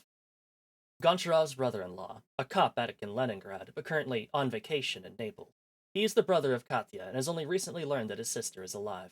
He despises Goncharov, that he can do little. Nevertheless, he feels compelled to ask around. Mario Ambrosini. a Nepalese criminal and known gambler. He is less a mafia kingpin and more streethood make good. The Russians are closing in on his turf, debt collectors are hunting for him, and he's got to take care of both. Ice Pick Joe Morelli. Mario's right-hand man. Got his nickname because he always carries an ice pick in his back pocket, and likes using it on people he doesn't like. He has a grim reputation, sure, but he cares deeply for the people around him and would do almost anything to protect them. Sofia Katarina. The girlfriend of Mario Ambrosini. She is as much a part of the Nepalese mob as the others, but is frustrated, as they tend to underestimate her, or worse, protect her because she's a woman. So she's thinking she A wants to change. woman? A woman. Oh, woman. I'm so glad that I forever poisoned Replicant's brain by just being able to say that a woman in that phrase, and anybody he ever meets becomes a part of our terrible, terrible time with Soul Calibur together. Wonderful. Reminded of her brand.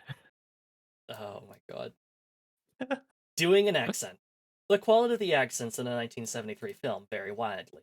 Some of the actors are convincing enough to be mistaken for native speakers, some are native speakers, and others don't make an attempt, preferring to speak in their usual American-speaking voice. The rest try their hardest. When choosing whether or not to do an accent, consider what the actors would have done when playing your character. So we will maybe skip past a lot of this and save that for when we introduce the characters. Filming location. It costs a lot of money to shoot on location, and they were financed by the Italian Tourist Board. So you can bet your ass they shot on location as much as they could for the highest production value possible. Naples, Italy. Naples has been continuously occupied since the Stone Age. Its Greek name, Neapolis, meant new city, which is sadly no longer true after nearly 2.5 millennia. Its history is a history of occupations, first by the Greeks, then by the Romans, then the Byzantines, the Kingdom of Two Sicilies, twice, the German Swabians, the Spanish, the Napoleonic French, and finally Italy. Yet it keeps going on. The result is a city of contradictions. Grand cathedrals, bombed out ruins, and bland apartment buildings neighbor one another. In the 1970s, it was still recovering from the death throes of World War II fascism. Both Italian and German, the return of organized crime, high unemployment, and rampant corruption among its political leaders. It is also the home of pizza. We'll just quickly read Pizza.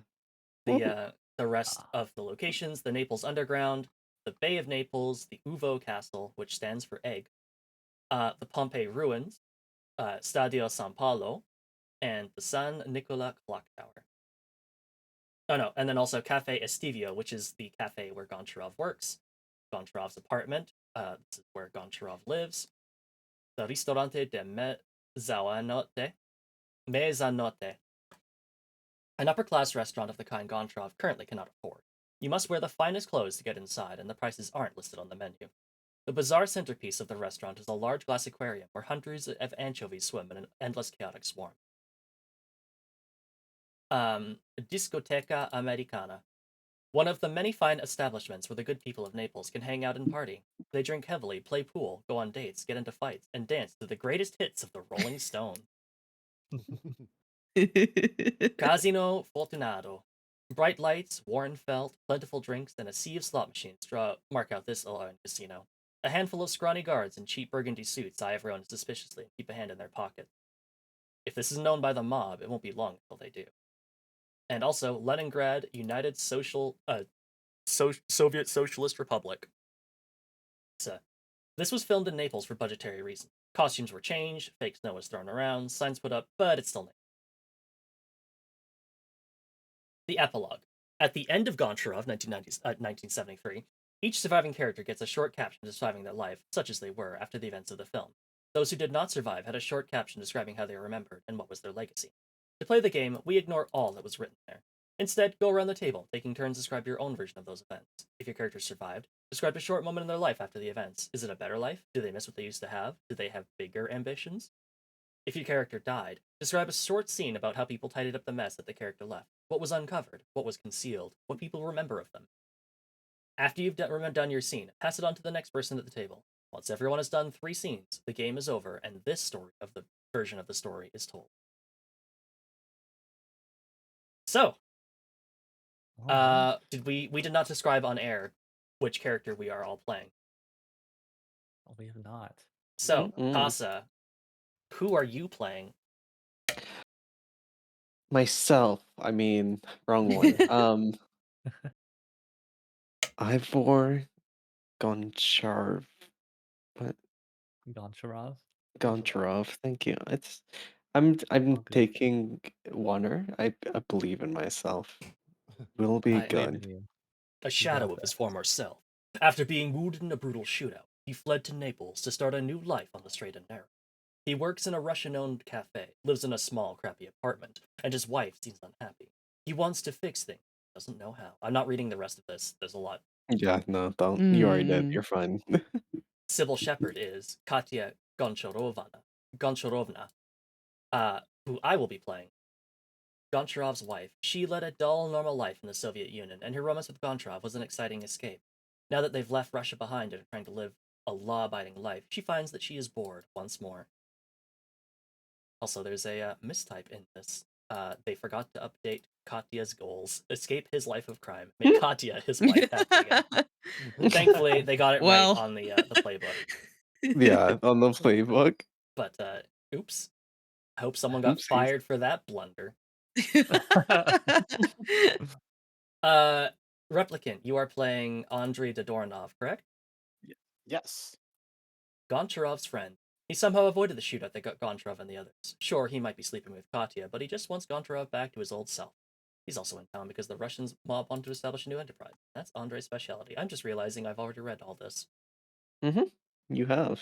I have. I'm not going to read it again. I don't believe anybody is currently playing Valery Mikhailov, but Nope. if someone would like to play him for a scene that involves him, certainly anybody can do so. Or someone gets offed early. Yeah. Oh yeah.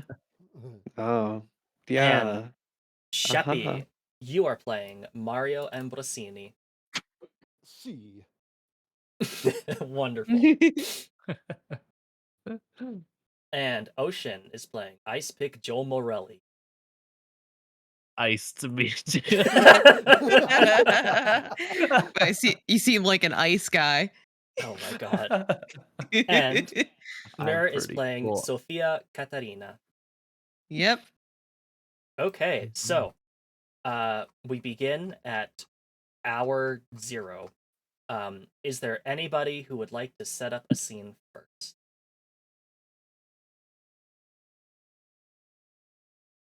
No. Do these have to be in chronological order?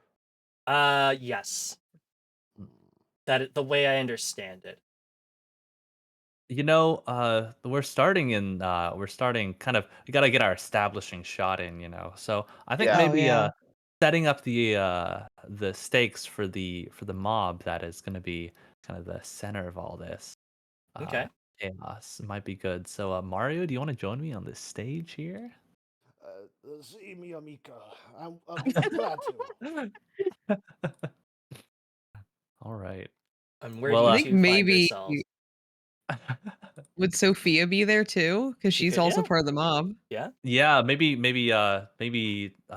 Mario and Sophia are on a on a date, and Ice Pick Joe comes in to make a report about some news he's got. Okay. Come Oh, yeah. with me and Maury. We're gonna have drinks, yeah? It's on me. All right. So, where are you two currently? Where are you three currently? Are you at like another Italian cafe? I booked I procured some money, so we're at the restaurant at the Mezzanotte. Okay. I'm wearing my finest suit. It has not very many patches. It only has 3 patches on it. Only 3 patches. Wonderful. Only 3 patches. So fancy. Mhm. Made with the finest Italian silk. Yes. The patches, not the suit. See. See. Okay. Yeah, take it away, you 3. All right. Is Goncharov here? Goncharov was probably not here I'm yet. guessing. Yeah. Yeah. If We're you're at a the very fancy restaurant. Like, unless you can think of a good reason for Goncharov to be probably I be there. I pay for his meal. I invited him to pay for his meal. Oh, Oh, okay. You All know right. Goncharov. You know Goncharov is in town. Okay, all right. All right. Word travels All right. fast, you know. I know. Yeah. I know he's a man of great importance, you know. He would show up then. Absolutely. Okay. All right. Free meal. Take it away, you four. All right. Well, before the scene starts, I pull Sophie up beside and say, "Mi amore, mi bambola, you are as beautiful as the moon reflects on the Mediterranean. You look fabulous." Sophia just looks away and is like, thanks.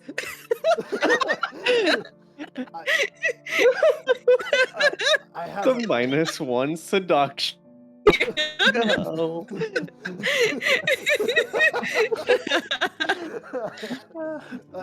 I have a favor. I have a favor for you. What is the favor?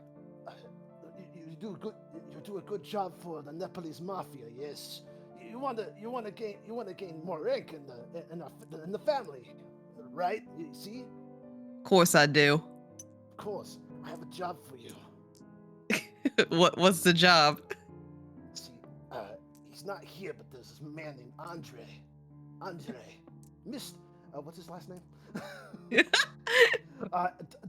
Mr. Dadonov. Mr. Dadonov. Hmm. He's a bad man. He's from the other side of the Berlin Wall. He's encroaching in our turf, making business bad for us. I need you to persuade him with your feminine wiles. Find out what he's up to. I got his number for his telephone. I got his number. I mean, hit him up sometime. Invite him for a drink. Can you do that for me? I'll do my best. Anything to get some rank around here. Anything for some excitement. Very good. I didn't have to use any of my dice rolls for that. Yes, very good. Okay, now we are going to enter the restaurant. God.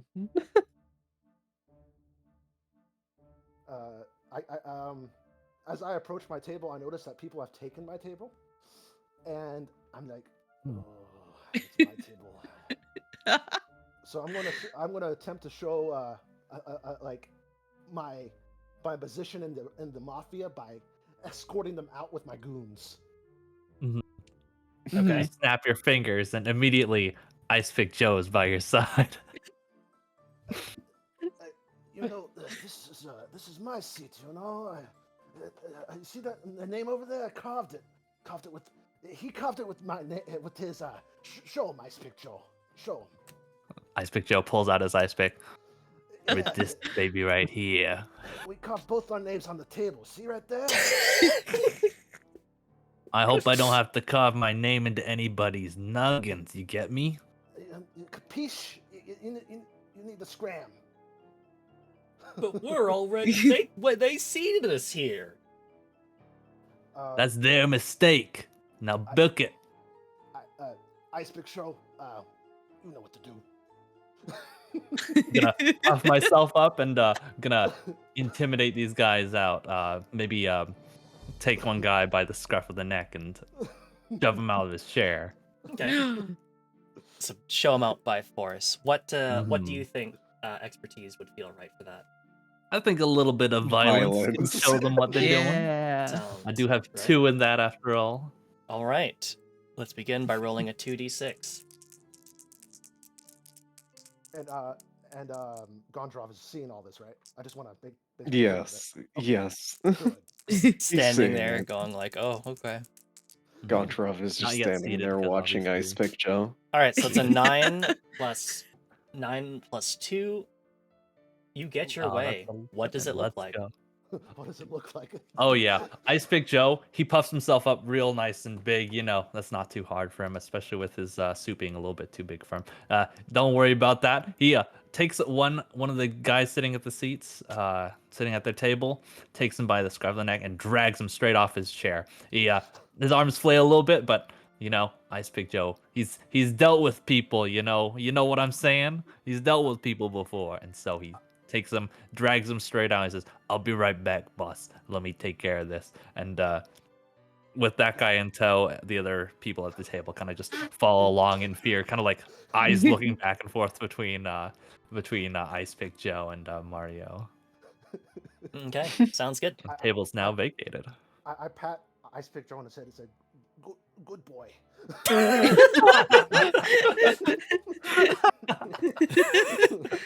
you get a treat. Like an Italian biscuit. Ice Pick Joe stuffs the Italian biscuit straight into his mouth. Oh, go ahead. Does he chew or does he just swallow it? Oh, that thing's gone. Ice Picks has utensils.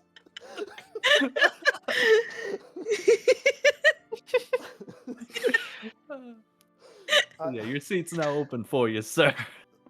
Thank you. GONCHAROV, over here. Yeah, it's Yeah. open. Wine. What's the Italian name for like a waiter? Did you just say concierge? Garcon, over here. Give us some wine, the finest you have. I don't like the fine shit. Give me middle class wine. Whatever the man wants. He's the man of the hour. Yes.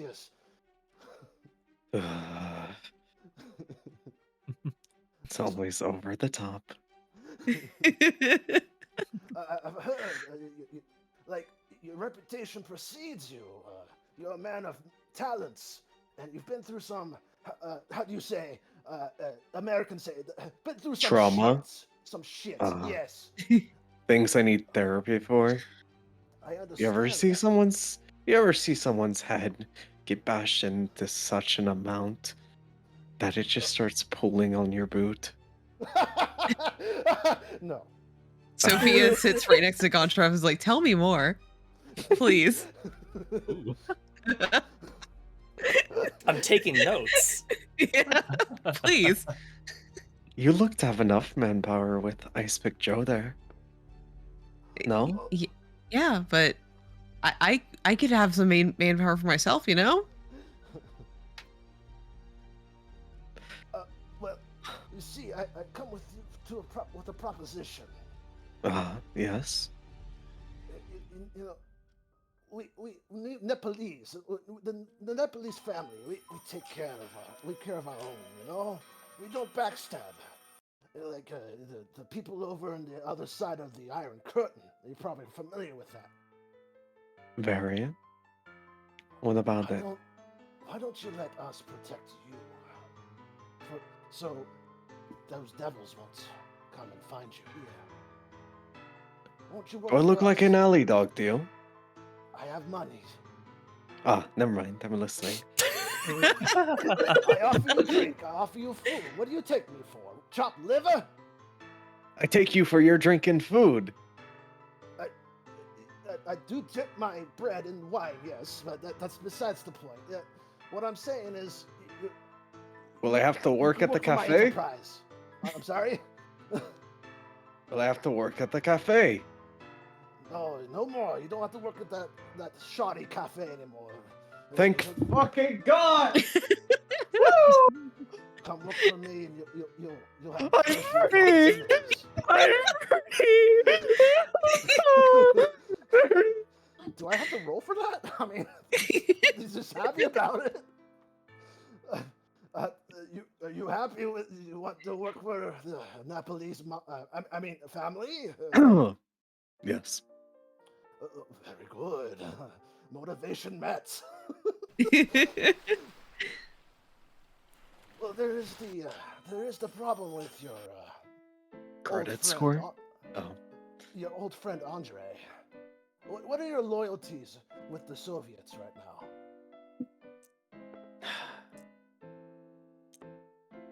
You know, after I got shot, I feel like everything fell apart. Would you want to be shot? No. No. Would you want to trust them? No. I feel you. Yes, yes. I understand completely. You have a home here. You just gotta do some jobs for me. You understand? Just a little bit of work. You're a man of talents. You get things done. As word travels fast, you know. Yes. We Time have to rough some we have- people up. Yeah, we have a deal. I extend my hand. I extend my hand hesitantly. I take it with a firm grasp, like shake his arm up and down. Oh. Yeah, Mia Miko. Yeah, my compadre. Have a toast. Let's have a toast. Yeah.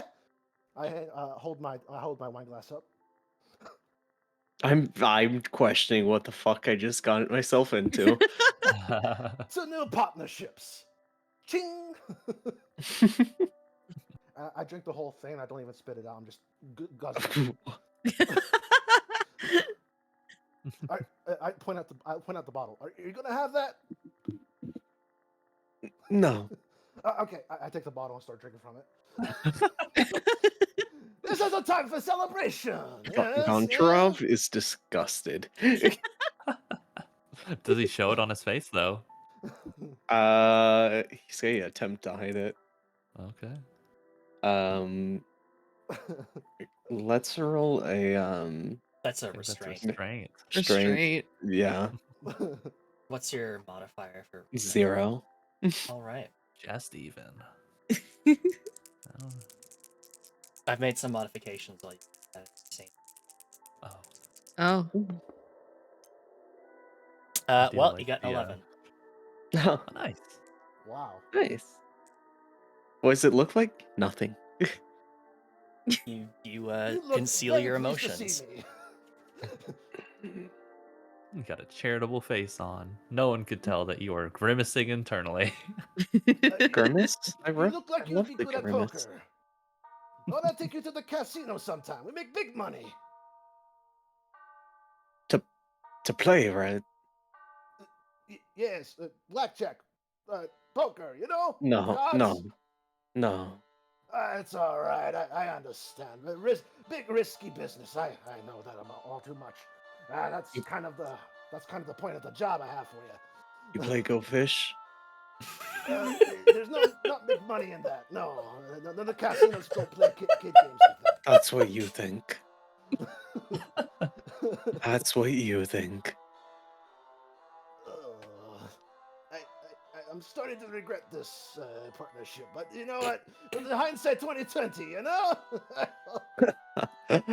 I'll take all your worth and Go Fish. So you know that your old friend Andre, you know. Yeah. He's part of that mafia. He's getting in my turf, you know, making bad business for the family. I need you to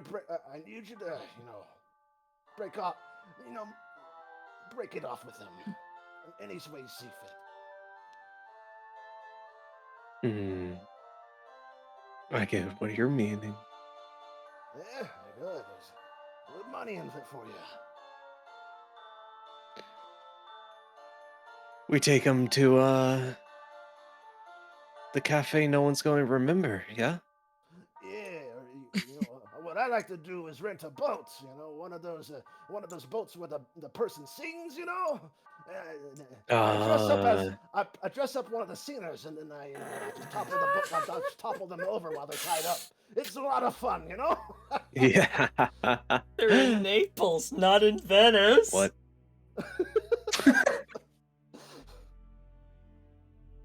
I'm gonna say anything. I've done all my motivation, so you can pretty much end the. Yeah. Pretty much end the scene here. All right. Okay.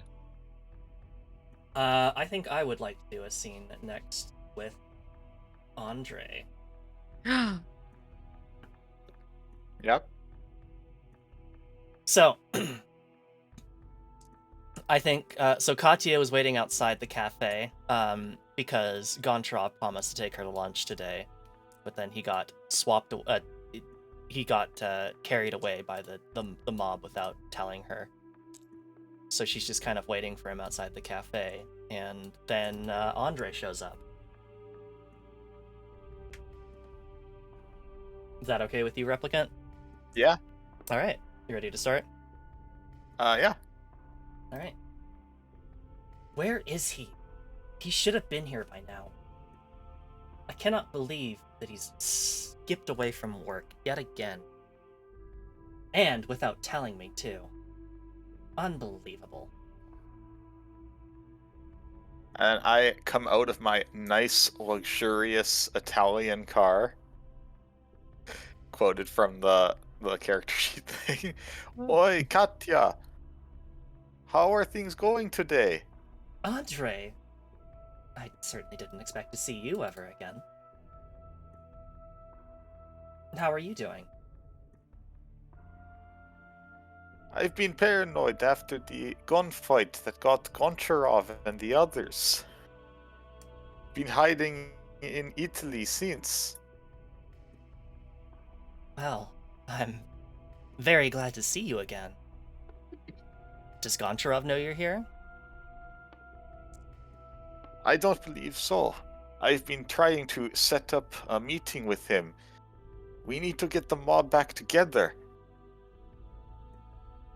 Well, unfortunately, I couldn't tell you where he is. He was supposed to take me for lunch today, after his shift at the cafe, but he hasn't shown up at all. Typical Goncharov.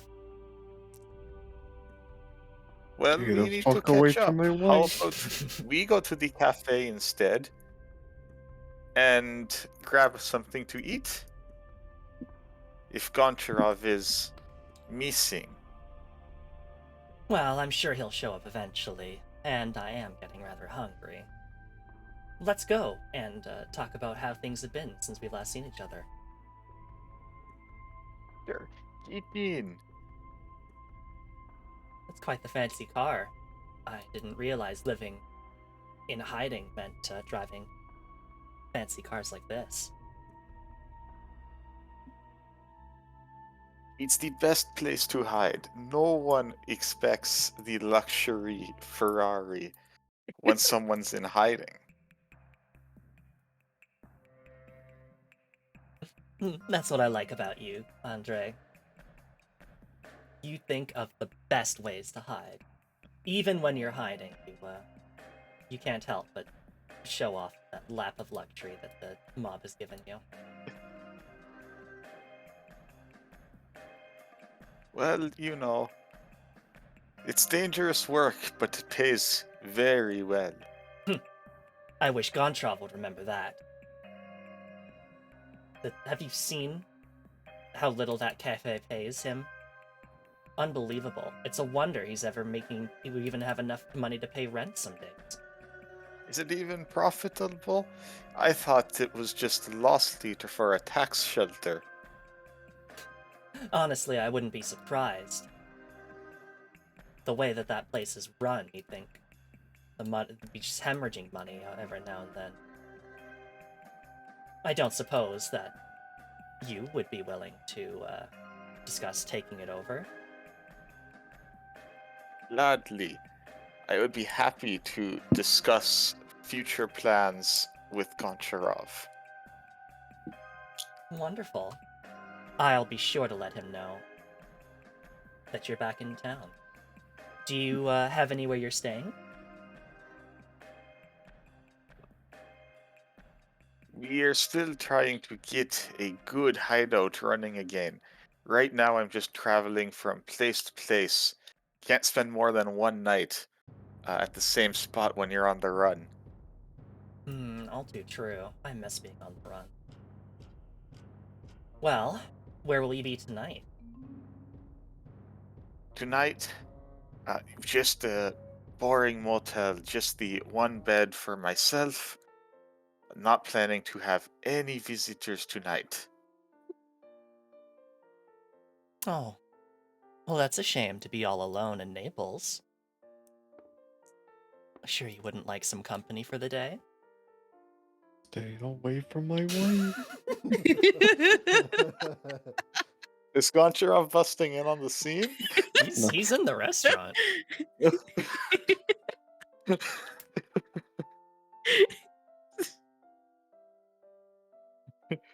Oh, I'm I would- sad. Oh, sorry, Red Flame, go for it. I would be glad to have some company. Here, let us stop by the cafe, and then I can show you the room. Oh, wonderful. Naples simply has the best hotels. Too bad we don't get to stay in them. Why is that? Well, you already know, don't you? Goncharov barely makes any money. We don't get to go on vacations anymore. All these wonderful sights, and we can't afford to see any of them. I am so sorry to hear that. You deserve far more than the life Goncharov is giving you. That's what I am trying to tell him. But all he cares about is staying on the straight and narrow. It seems like the bullet that shot out his leg also shot out his balls. Damn. Damn. Goncharov is Holy shit. wincing inside. That's just going in.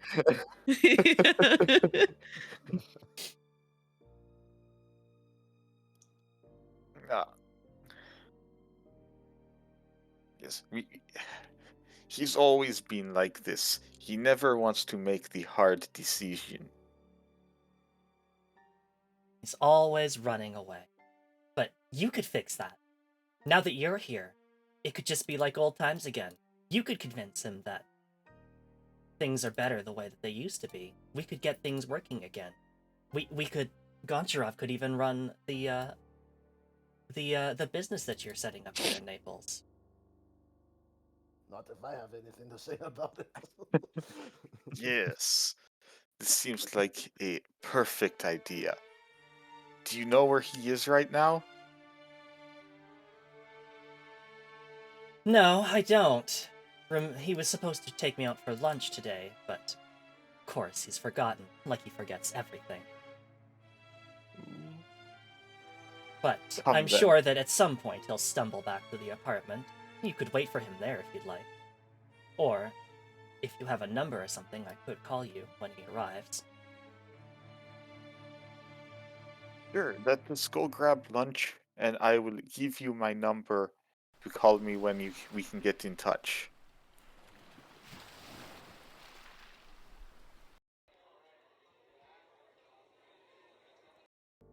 Is that it? Are you Yeah, I think that's good. sure? As the two of them drive off, out from the corner, you see the reason why Ice Pick Joe didn't step back into the restaurant during the last scene. He's actually caught a little bit of conversation here, and he watches the car leave, eyes squinting, hand wrapping around his ice pick and clenching a little bit. He's finally found Andre. Yeah. Also, I realize there's another misprint in the book. Oh.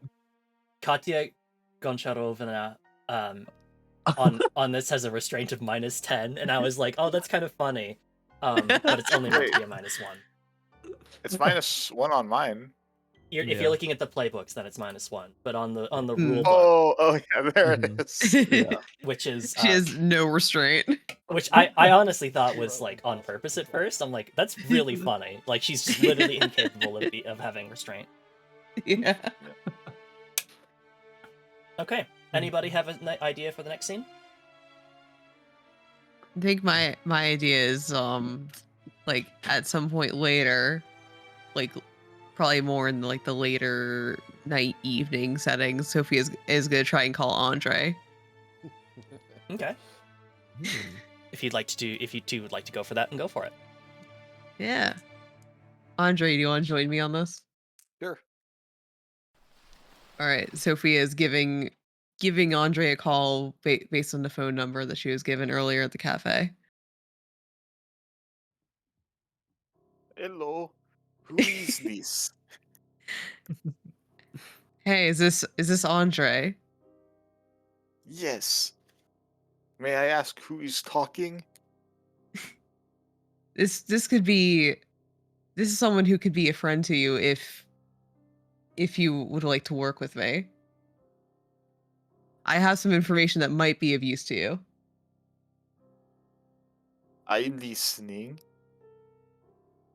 Do you know a fellow by the name of Goncharov? I do. Yes.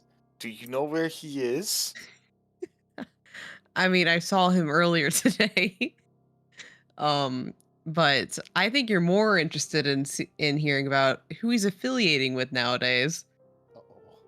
Betrayal. Oh, I'm listening. Well, you see, Goncharov was seen with what you consider a opposing force in the whole mafia business. Somebody that may be opposing your fine organization. Who is it? Well, if I could be given given perhaps a chance to work with you, then perhaps I could give you some more information. I'm listening. Where do we want to meet up? We can meet at the let me look at the locations. I love that place. Why not go to the Discoteca Americana? Yeah, we're going to the Discoteca Americana. Okay. Yeah, meet me there, and I will give you all the dirty details of what Goncharov is up to. I will be on my way then. All right. I will see you there.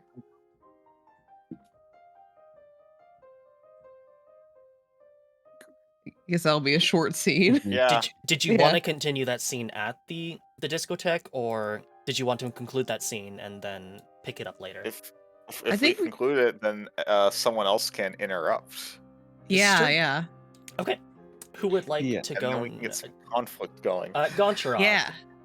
I would like to have a scene with the ice pick. All right. With ice pick. Okay.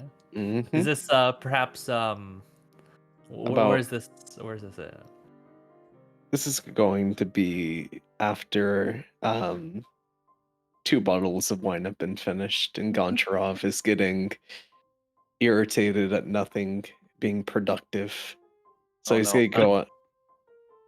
He's gonna go outside and see Ice Pick Joe still doing Ice Pick Joe things. Mhm. I'd like to participate, but maybe like later in the scene. Yeah. Yeah, Okay. interrupt you too. Mhm. Goncharov would be trying to get like information on like Mario and what he's planning and like if he's trustworthy in that regard. Okay. Yeah. So So Goncharov walks outside. Ice Pick Jobavi, right? ice pick Joe. Joe. No, that's what the J name was. Yeah. Joe Bobby. You you look similar build to me.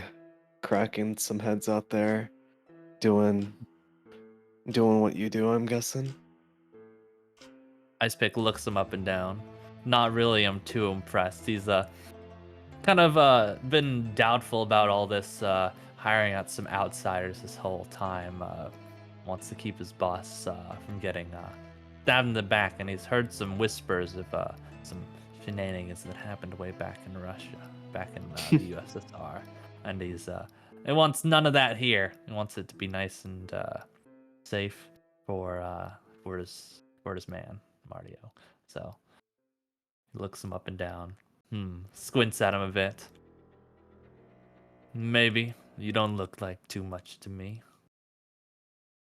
Maybe you've been out of this game for too long. You think so? You really think you, of all people, could take an old timer like me? Ice Big You Joe. know, Ice Pick Joe pulls out his ice pick and kind of uses it to point at Goncharov's leg. Notice you've been limping a little bit on that there, bud. I'm not sure. Not sure if you're familiar, but people in your kind of condition don't usually make it too well with history like that. Just saying. He's gonna put the ice pick back, hold his hands out. You listen here, you little fucking scruff rat. I am here to join your family, and to be treated like this by my new brother. I'm going to fucking put you into place when the time comes up. Not now. Not in a few minutes. But you'll know. You and the fucking Goldilocks hair you have are all going to be put to the fucking ground. I'm gonna What? walk outside, but like I'm seeing this confrontation going. I'm going to just eavesdrop and like hide and eavesdrop. Oh, okay. Okay.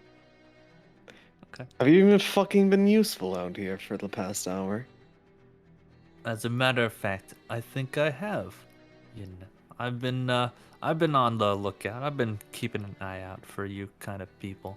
I've heard of what's happened way back up north, over in the mob scene there.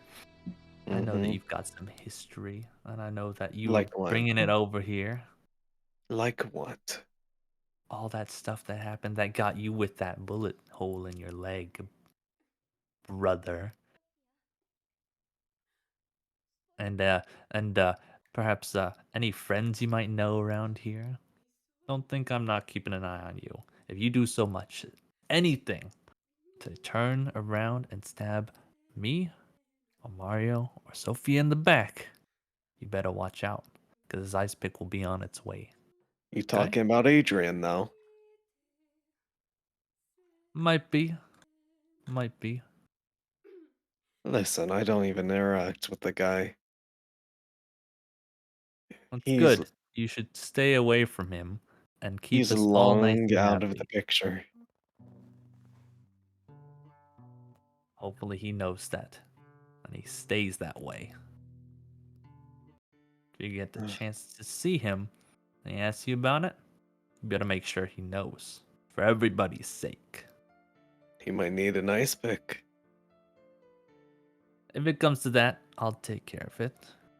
But if you want in with us, you better make sure you do your part too.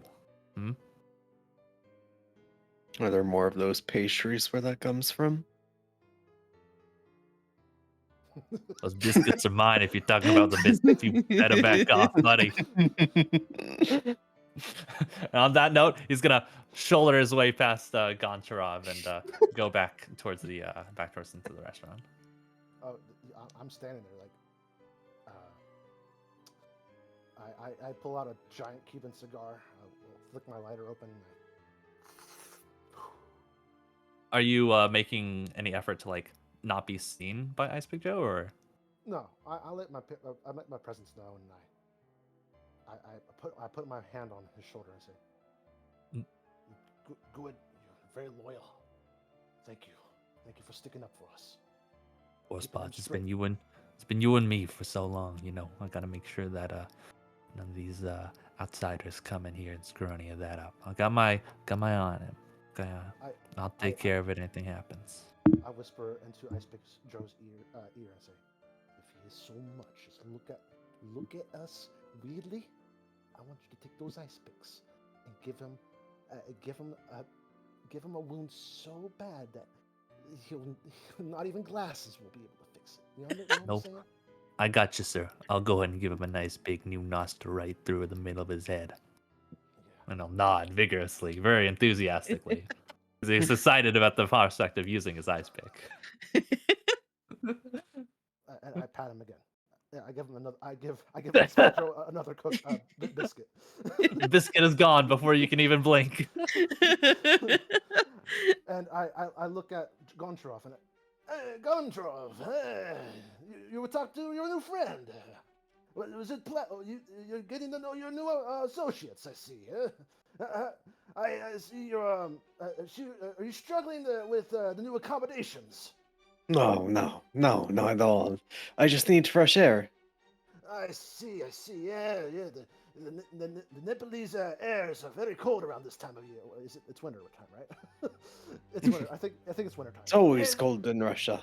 Yeah, with all this fake snow. Yeah. We're not in Russia. We're not in Russia. We're in Italy. I know the Russian mafia has done some things to your head. I understand the location, the geolocation might be really hard for you. Where are we? We're in Nepal, Italy. Buongiorno. In Come my- stai? Come stai? Puedo ir al baño. Grazie? Si. Yes. I actually, I wrap my hand around his his shoulder, like I'm like bringing him in. I get like, you want to smoke? Mm. Finest Cuban cigar. Unlike the Americans, we don't have an embargo. You know, we get the biggest cigars. You know. Pass. It's, The wife doesn't like it when I come back smelling like smoke. oh yeah, the missus. How's she doing? Fuck if I know. Do you mind if I take the Cuban though? Oh yeah, sure. You go. I give him a Cuban. I actually have a personal job for you. What is your first job? What would it be? So, actually have some debtors that are, looking for me. Some bookies, in the underground, the Nepalese underground, I have their names. I would know my debtors' names, right? Like Sorka, I would know them. Yeah, I would yeah. Just go. You. It's your scene. You do whatever you need to do. I give him a dossier of like several people that I owe money to, and say, here's their location. They operate from the Nepalese underground. What I need you to do is, I need you to convince them that I don't owe them anything. Yeah.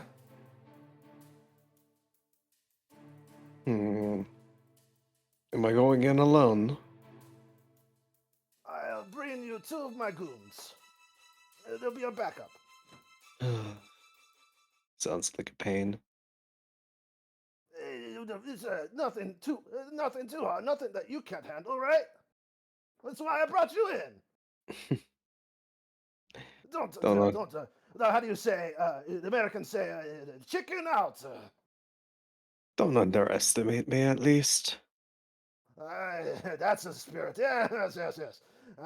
Can you do this by, in a week, maybe, like a few days? I can do it in 5 days. That's good enough. Yes. You have my number. Here, I give him my card. It's like it has coffee stains. This is a Kroger card. Don't mind that. It's made with the finest white opal mahogany. Yes. Oh, yes. I see. So I expect good things from you. Welcome to the family.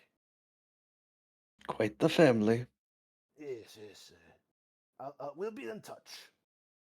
Ice Pick, where are you? Where did Ice Pick go? I go back into this. I need my drinks. Where is Ice Pick? I go back in the restaurant.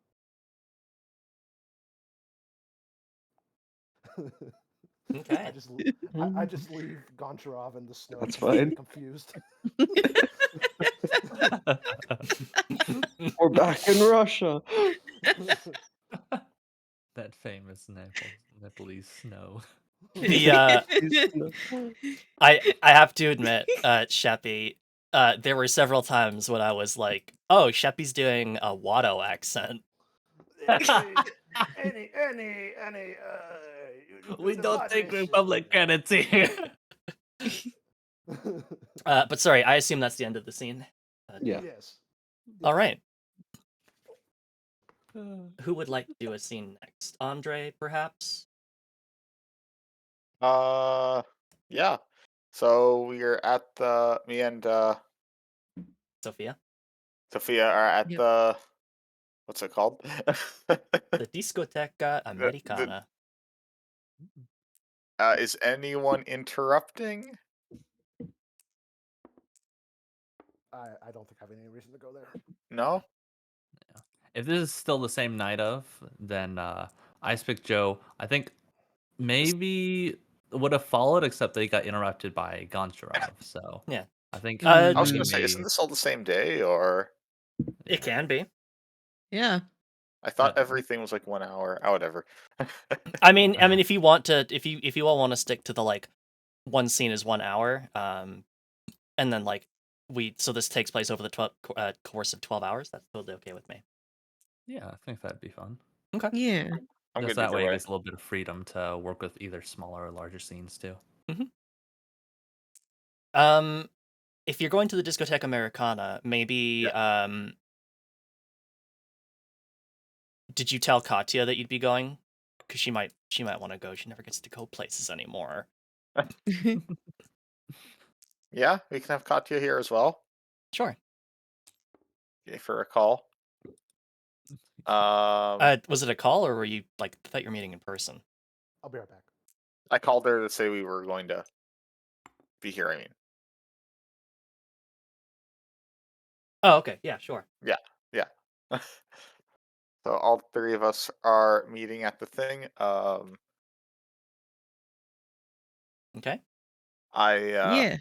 I arrive first, leaning up against the wall, pretending to read a newspaper, while looking around and trying to see any persons of interest that might be coming by. Sophia walks in very confidently in one of her cheap but fashionable outfits, and she looks around trying to spot who this Andre is, because all she has was a phone number. She doesn't know. She's probably looking for someone vaguely Russian looking. That's her only kind of descriptor that she What has. do Russians look like? Well, I assume they have a lot of fake snow around them, so she's looking for fake snow. I looked down from the paper, seeing someone looking around, clearly trying to find something before walking over. Excuse me, miss. Are you looking for something today? I'm looking for a person.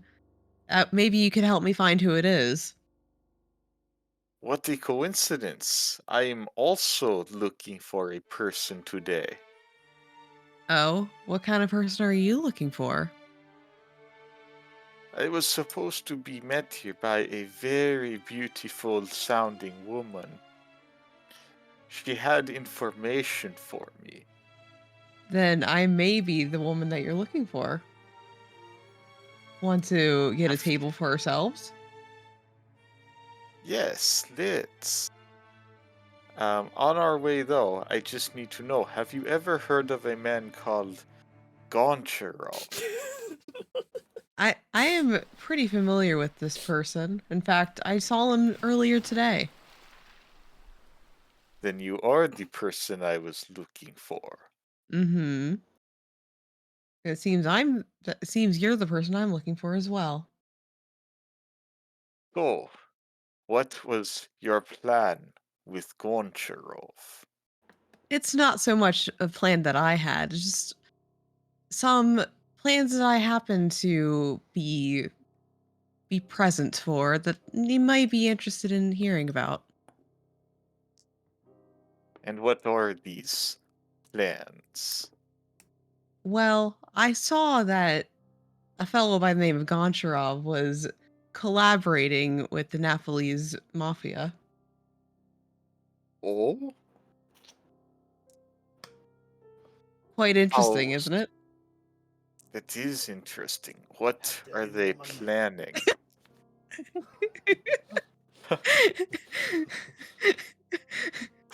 There's a man in my ear. I just hear him all the time.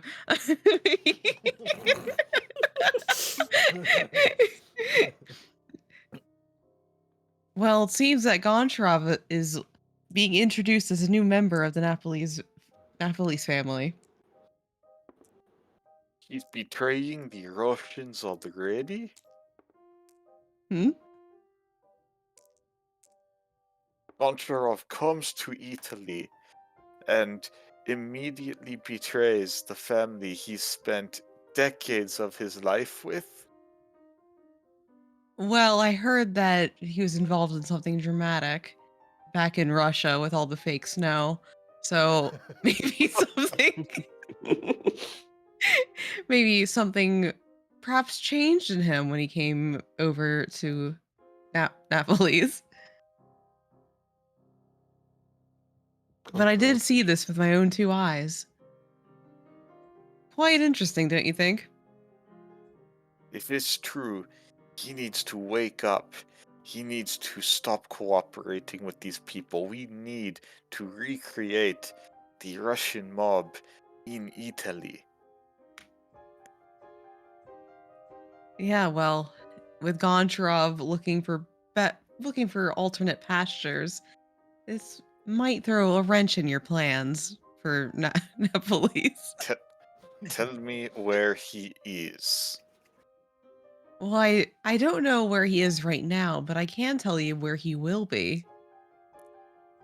I'm willing to make a deal if you give me the where he will be. And what kind of deal are you offering for that kind of information?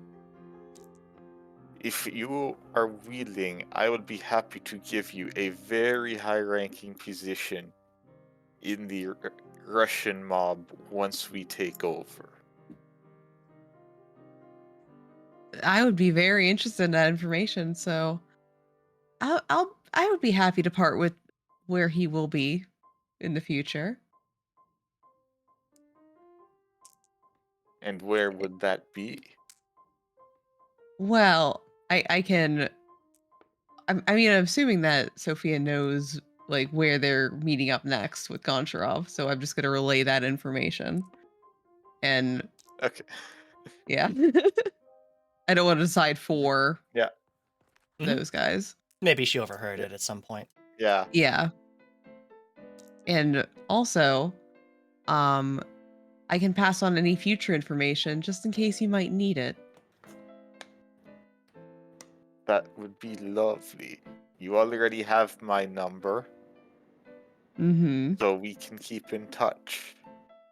Yes, absolutely. I look forward to hearing more from you, especially regarding the high-ranking position. Are we getting interrupted by Is anyone interrupting Yeah. us? No, I Katya or no? I don't think I'd fit in this scene very much. Okay, cool. Okay, I wasn't sure. so the plot Uh, thicken. I think. Okay. Mhm. Anything else you'd like to do in that scene? Um, think that would be it for Okay. me. yeah. Yeah. All right. I would like to do a scene with Goncharov at the apartment Mm. when they finally meet up again after he's Mhm. been gone all day talking about his new business deals.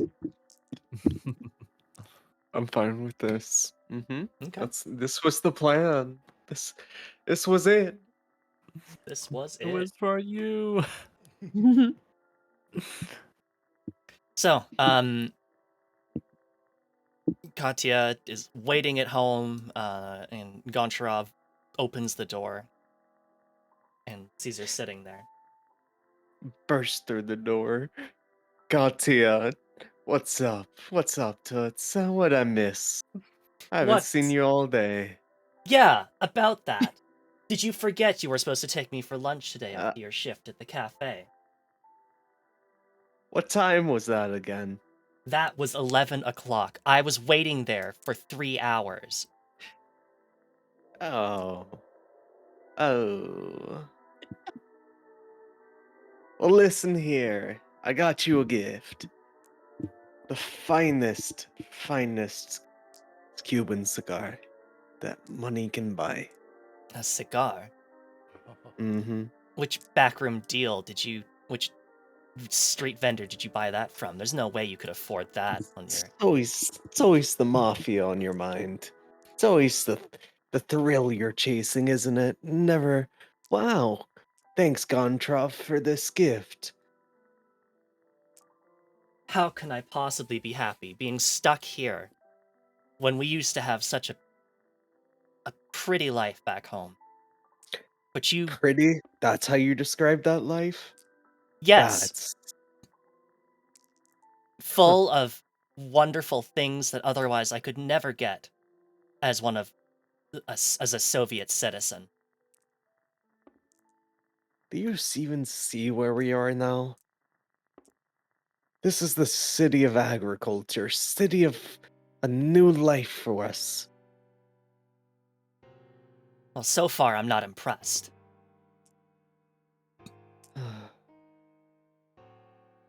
It's hard to impress you, isn't it? Well, listen. Also, sorry, I'm just I- gonna have to run into use the washroom real quick. I'll be right back. God. Mm. Listen, I know I said I was done, but I might have one last gig before I quit for good. You do? What changed your mind? You changed my mind. Me? You have always been chasing down this life, and I want to make you happy by providing for it, even if it means one last job. Well, I never thought you I- would do that. Well, you don't take the time to think about what I do for you. It's always my fault in scenarios. Maybe start changing that, so we can have a better life here. Well, if this job is as good as you say, then maybe we will. We'll finally get that chance to live like we always used to. Exactly. And maybe then I can finally end it for good if I get well paid enough from this situation I've gotten myself into. Who knows? I already met one annoying fuck who works in the family. Hey. Wow, I came back to that. I'm not that bad. What are you talking about? The family? Yes. I met Andre today. He was looking for you. He'll be very What? happy to know that you're ready to come back to the family. What? What do you mean, Andre? Andre? You talked to that fuck? Of course I did. I can't believe you sometimes. I told you we're done with that family. That family's dead to me. Andre's dead to me. And you're telling me you talked to that guy. Well, at least he took me out for lunch. I'm going to beat the shit out of that guy. If he even glances in your direction, he's a dead man. He was trying to meet with you, you know. Oh, I'm going to meet with him, alright. Do you He have said his he- contact? Yes, but You know not where if he's you're like hiding. that. We'll handle it in the morning. Enjoy your Cuban. I'm going to lie down. Andre. Oh. Goncharov, What wait. did you call me? I'm sorry. Slip off the tongue. Please. What the fuck did you say to me, you little shit? What the fuck did you say to me, you little shit?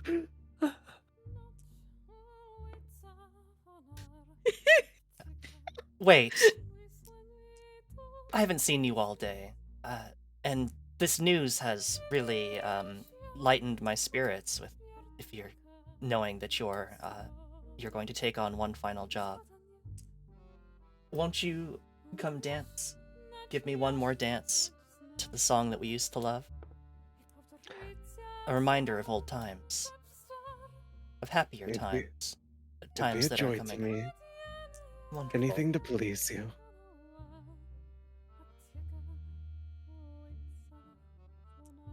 And go and turn on the nearby record player, playing one of our favorite songs, "I Can't Get No Satisfaction" by the Rolling Stones. Perfect. Mm-hmm. What a scene. And we dance the night away before Just as Scorsese intentioned. just yeah. He's a genius. Truly. Your A cinema. master of his craft. Anything that you'd like to add to that scene, Toss, before we go?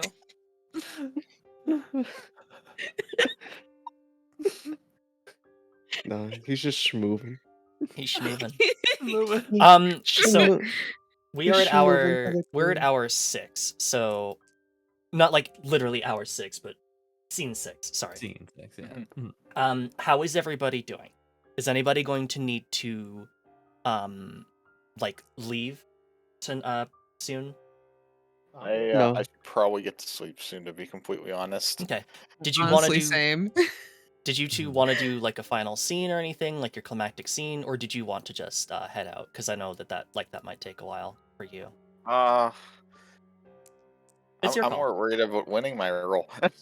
I mean, if you win your role, you can say like I win my role and then I run away or something, or whatever. You can write yourself out of the story essentially if you'd like. Yeah. Honestly, I think I actually need to jump out just because I got work in. Sorry. No, that's No totally problem. okay. Yeah. We started late and then yeah. Yeah, and then we're Mhm. going I for a feel while, bad. but no, it's all good. Thanks so much for joining in, and yeah, apologies for everything. Kind of always gets a little delayed, so I appreciate you taking the Yeah. time to Yeah, join in. sorry, I just work tomorrow. Yeah, no worries, no, totally Yeah. understandable. Hmm. Thanks for being here, Replicant. Yeah. Sorry. Thank was fun. you. Goodbye. Bye. Bye. Bye. Goodbye. Goodbye.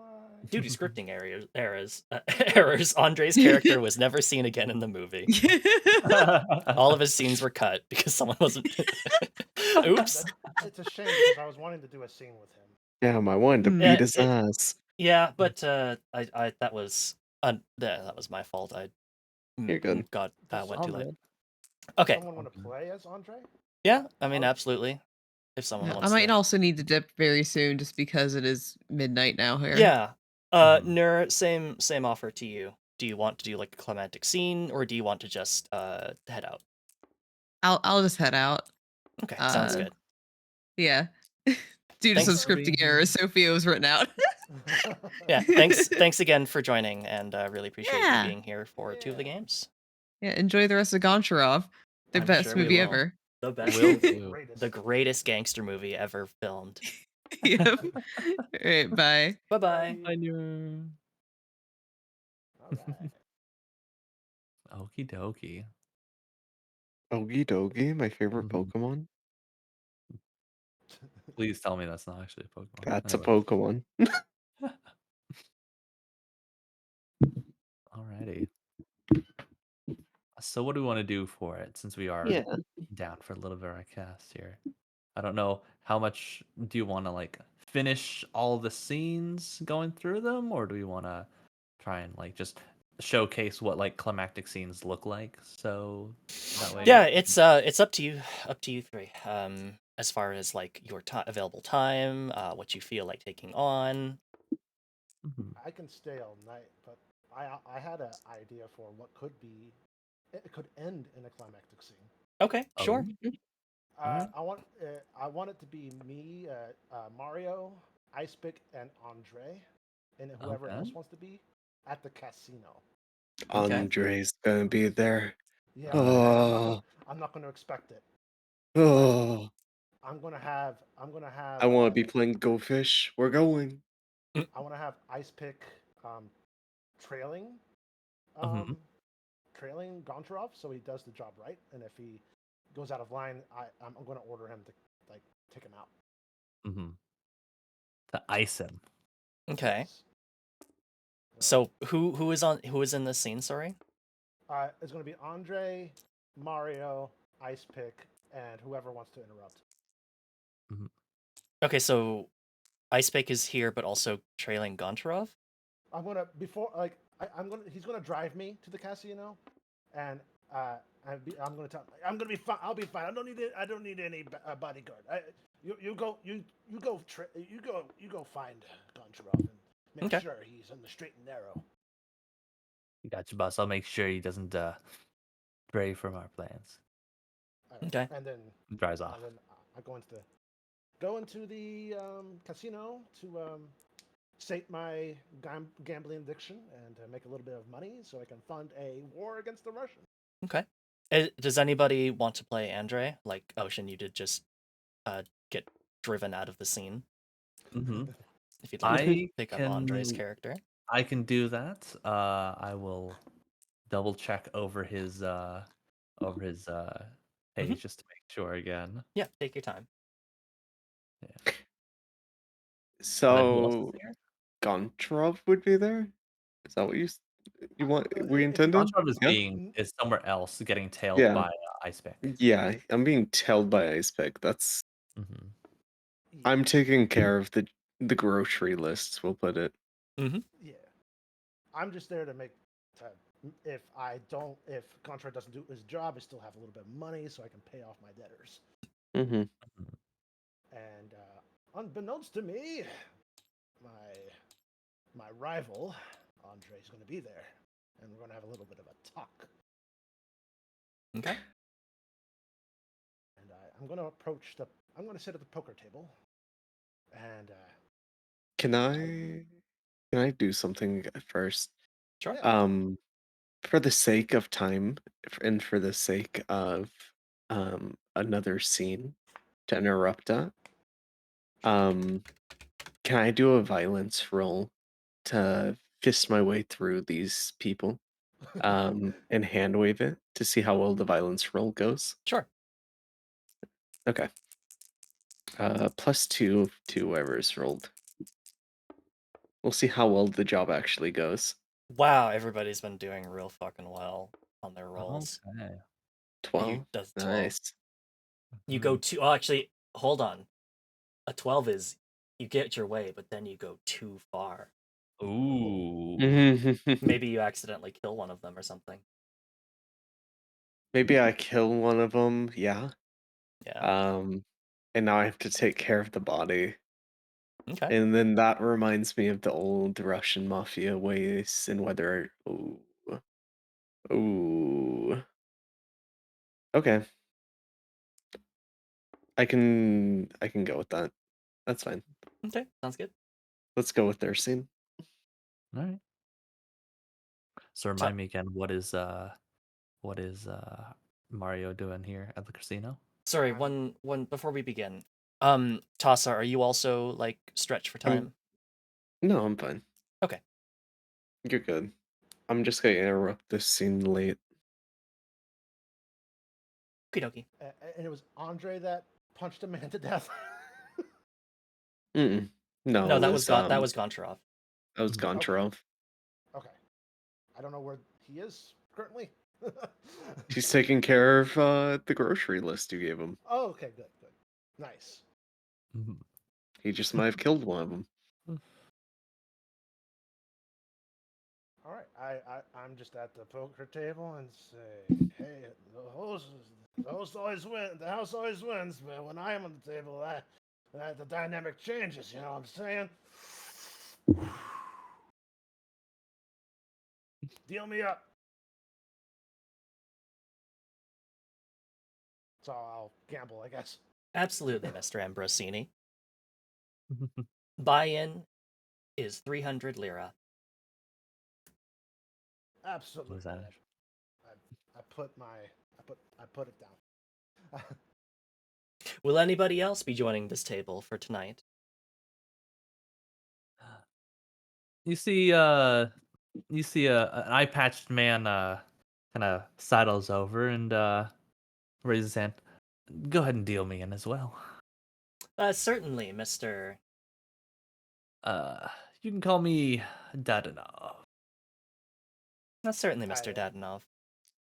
Mr. Dadanov. That would be me. A pleasure. I'm gonna roll for restraint. Okay. Okay. Okay. Um, Restraint to not instantly kill him on the spot. Yes. God fucking damn it. What is your restraint? Is it -1? Minus +1. Minus +1? Plus? No, It's it's Oh, it's Well- +1. So It's a +1. So you I actually make restrain. 12. Yeah. I restrain so So you much. get your way and then you go too far. I don't know what that looks like, but that's for you to decide. I am smiling from ear to ear, like I'm keeping restraint, but I'm doing it a little too much. It's good to meet you. Nice my to meet name is Luigi. Yes, Luigi.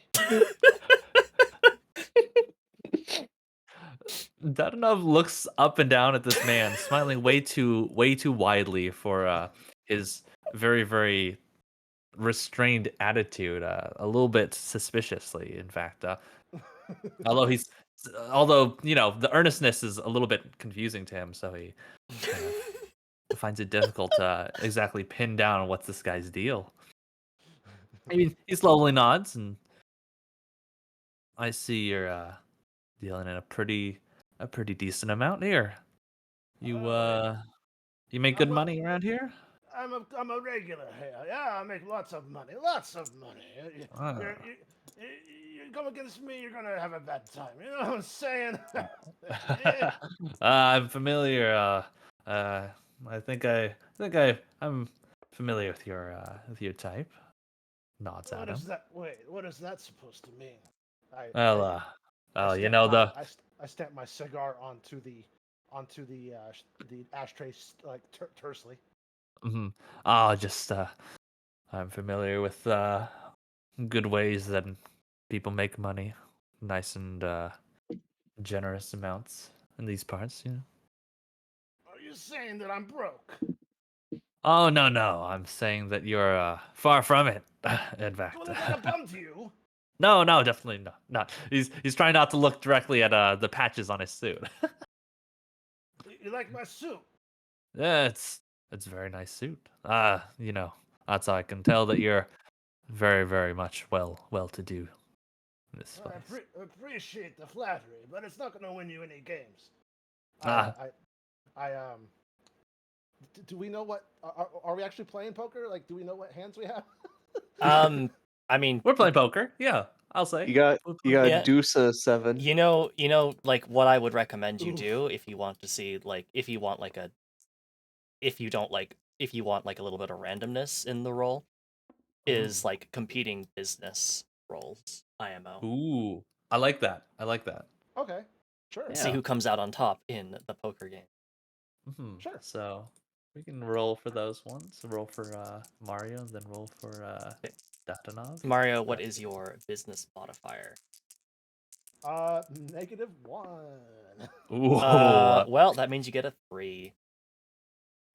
yikes! I get a +2. I have a deuce and a 7. Also, okay, good to see bad you. luck You for you. I'm Got a pretty deuce and stacked a here. 7. Well, finally getting some bad rolls, but that's a 5 plus 2 is 7. All right, not still kind of bad, but he knows to play it off, and he looks up and down. If you say so, I'm not so sure about that. You got pocket I feel twos. like I feel like I might come away with a little bit of that wealth that you got plenty of, friend, Mr. Luigi. I'm gonna try to use seduction to Sed- call bluff and compensate, Oh, okay, and play to his mafia ego. I guess I don't know. okay. You know, I feel bad for you if you called right now. So I'm gonna roll for that.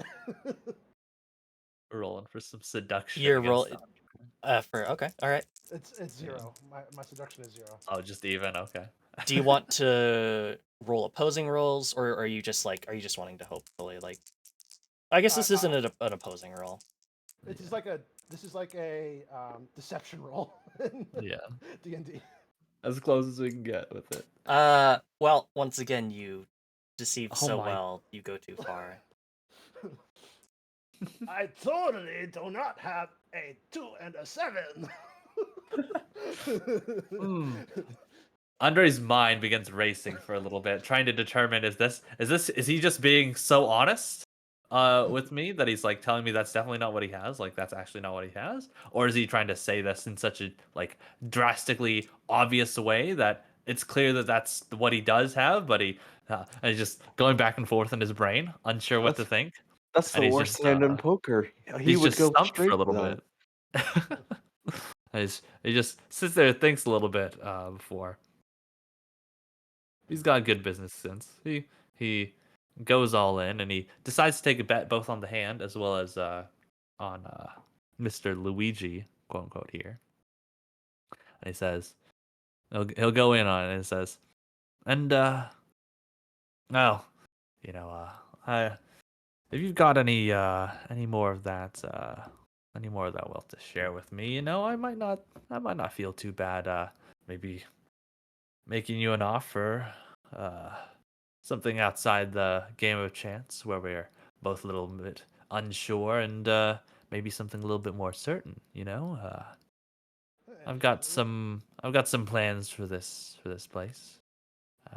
I'm looking for some people to help me out with it.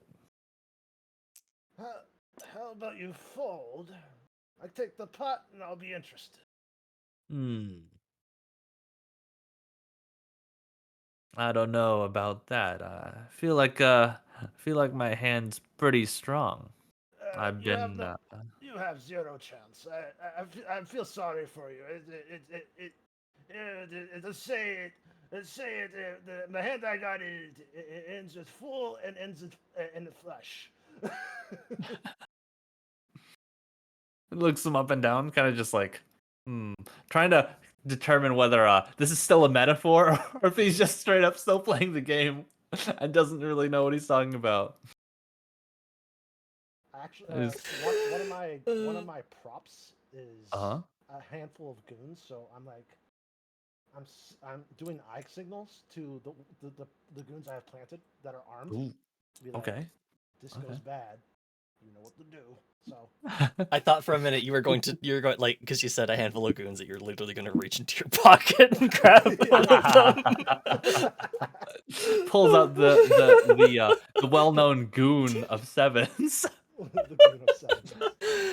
Or seven a goon, whatever. Anyway. Whatever. Anyway, sorry, keep going. I will. I have too much. The gambling is too. The drive to gamble is too hard for me. I'm gonna call. Regardless of how dire my situation is. Okay. He doesn't know how to hold back. It's a 30 to 70% odds. That's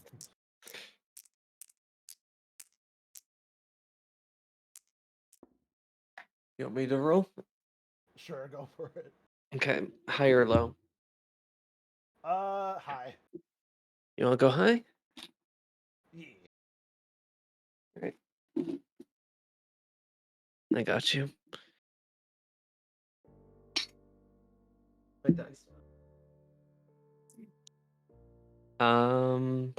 Enough. 12. that So? means I win. That means I That means win, you- right? That means you lose. That Oh, means you. no. Oh, unfortunate. As Andres scoops his winnings up and chuckles a little bit to himself. You know, I may be taking the pot right now, but how about this? I'll leave you with an offer. I'll lean a little bit closer. I'm trying to start something up here. I moved in here just a little bit ago. You know, not too long ago, but I've already got some plans for this place, like I said. And I'm looking for some people to help me out with some less than less than reputable business here. I know that there's already a mob here.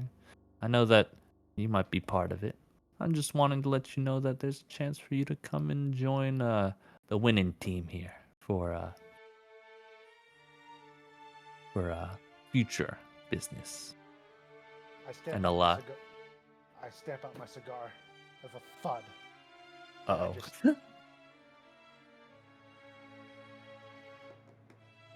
my dead body. And I snap Is my it- fingers. That's why I'm so. All right. You have 10 seconds to get your Soviet ass out of this gambling establishment, this fine gambling establishment, before I turn you into pinholes. You got me? You understand? Are the goons starting to reach for their weapons? Yeah, like everyone, like the entire establishment is screaming. Like all the like gamblers are just screaming for the exits right now. Uh oh. I'm gonna interrupt. Uh oh. Okay. Okay. Goncharov would be coming to his new boss to find out how he wants dead body taken care of, and would see people running out of the establishment and would choose to wait outside. Oh, he's not going in. Okay.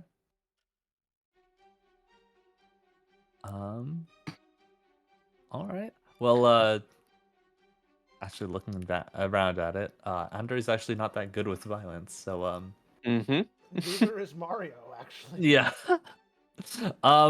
Well, I think Andre at this point would Gontrov's thought process would just be, if there's chaos in there, there's no point in telling someone about a dead body. Mhm. Okay. Yeah, I think Andre, with his mindset, his way of doing things, he'd know when to back out and leave, and so he'll. All right, he'll leave the winnings there. He doesn't really need to worry about that too much, and clearly this man's trying to make a point, and he'll blend into the crowd as they as the mob like flees from the place. I am nothing if not merciful. Soviet scum. Get the hell out of my casino. He'll tap his eye patched eye like like watching, and disappears into the crowd as he shuffles away. Boys, gather the winnings. We're cashing out. I'm not in a good mood. Which door do you go out? Are you asking Ocean, Andre? Andre? I assume wherever there's a lot of people where you can kind of hide and keep out of sight for anybody else that might be inside of the Naples Mafia. Gotcha. So like the main entrance. Yeah, probably main entrance, probably trying to duck into a crowd of more flashy people, so that way he doesn't stand out as much. Mm-hmm. So it'd be probably you see me, but I don't see you. Yeah. Mm-hmm. Mm-hmm. Okay. In the meantime, I'm robbing. I'm basically just Yeah. taking all the winnings and just That's valid. literally cashing out. All right. You and your goons all holding armfuls of winnings. Yes. From your table and others probably as well. Right. Are I you know I'll be wanting- banned, but at least I'll be able to survive another week. Are you wanting to roll a violence to do that, or are you just do you I mean, care? I don't think sure, anybody's resisting. I think it would be more interesting if I roll to see if I fuck it up. Okay. Mm-hmm. All right. Yeah, It's I'll roll probably for a, it. a Violencia roll. Yeah. Valence. Balenciaga. Violence. 9. So I have Mhm. -2, so I got a 7. So I got what I want, but I lose something. What do you What do I lose? lose though? A goon or two? Maybe one of your. The security Yeah. guard. A security guard. There's a big shootout with some security guards, and All right. yeah, I lose a few of my goons. Not my goons. Not the my goons. I don't even know their names. Not that they need names, or not that they care anyway. All right. So you get involved in a shootout at the casino while trying to grab all the winnings, and Andre sees Goncharov as he's fleeing the casino. Mhm. Is there anything you want to do with this information right now, or do you want to end the scene and move on to the He next sees thing? that Goncharov is standing outside, looking like he's not afraid of the mob, and he's wondering why that is, and maybe if maybe I do need to go and think about talking to him someplace else where it's not so chaotic and where he's not going to be so pressured. He knows how the pressure got to him last time, and he'll think about maybe asking Katria about setting him up with talking to Goncharov Okay. outside. Hmm. Sounds like that is end of scene. End of scene, yeah. That was So- exciting. Yeah. That was pretty crazy. So, anybody have another scene in mind? I need to talk about dead bodies. We have Sure. to, we have a problem. This is stuff people would be killed over. But not me. I'm Goncharov. I'm that I guy. can never die. I'm that guy. So I'd be talking to Mario at the cafe. Okay. Or do they I forget. Do they run the Mafia Cafe? The Russian cafe that Goncharov works at? No. No. No. I mean, you can say that there's a different cafe that's mob owned. That is perfectly acceptable. Just the established cafe Not the is Russians. Yeah. is as far as I know not mob run. Yeah. Goncharov is used to cafes though, so he'll invite Mario to the cafe. Ooh, okay. So, Goncharov gets there first, gets 2 bottles of wine ready, with his props of the handful of Lyra that he has. Okay. So I'm assuming Ice Pick Joe is still on the trail. Yeah, Ice Pick Joe's probably still following me.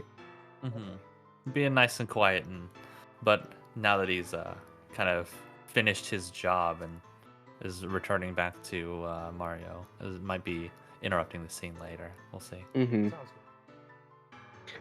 I'm using most of the money I have just to pay for the wine. Set up a good image for Mario. I appreciate.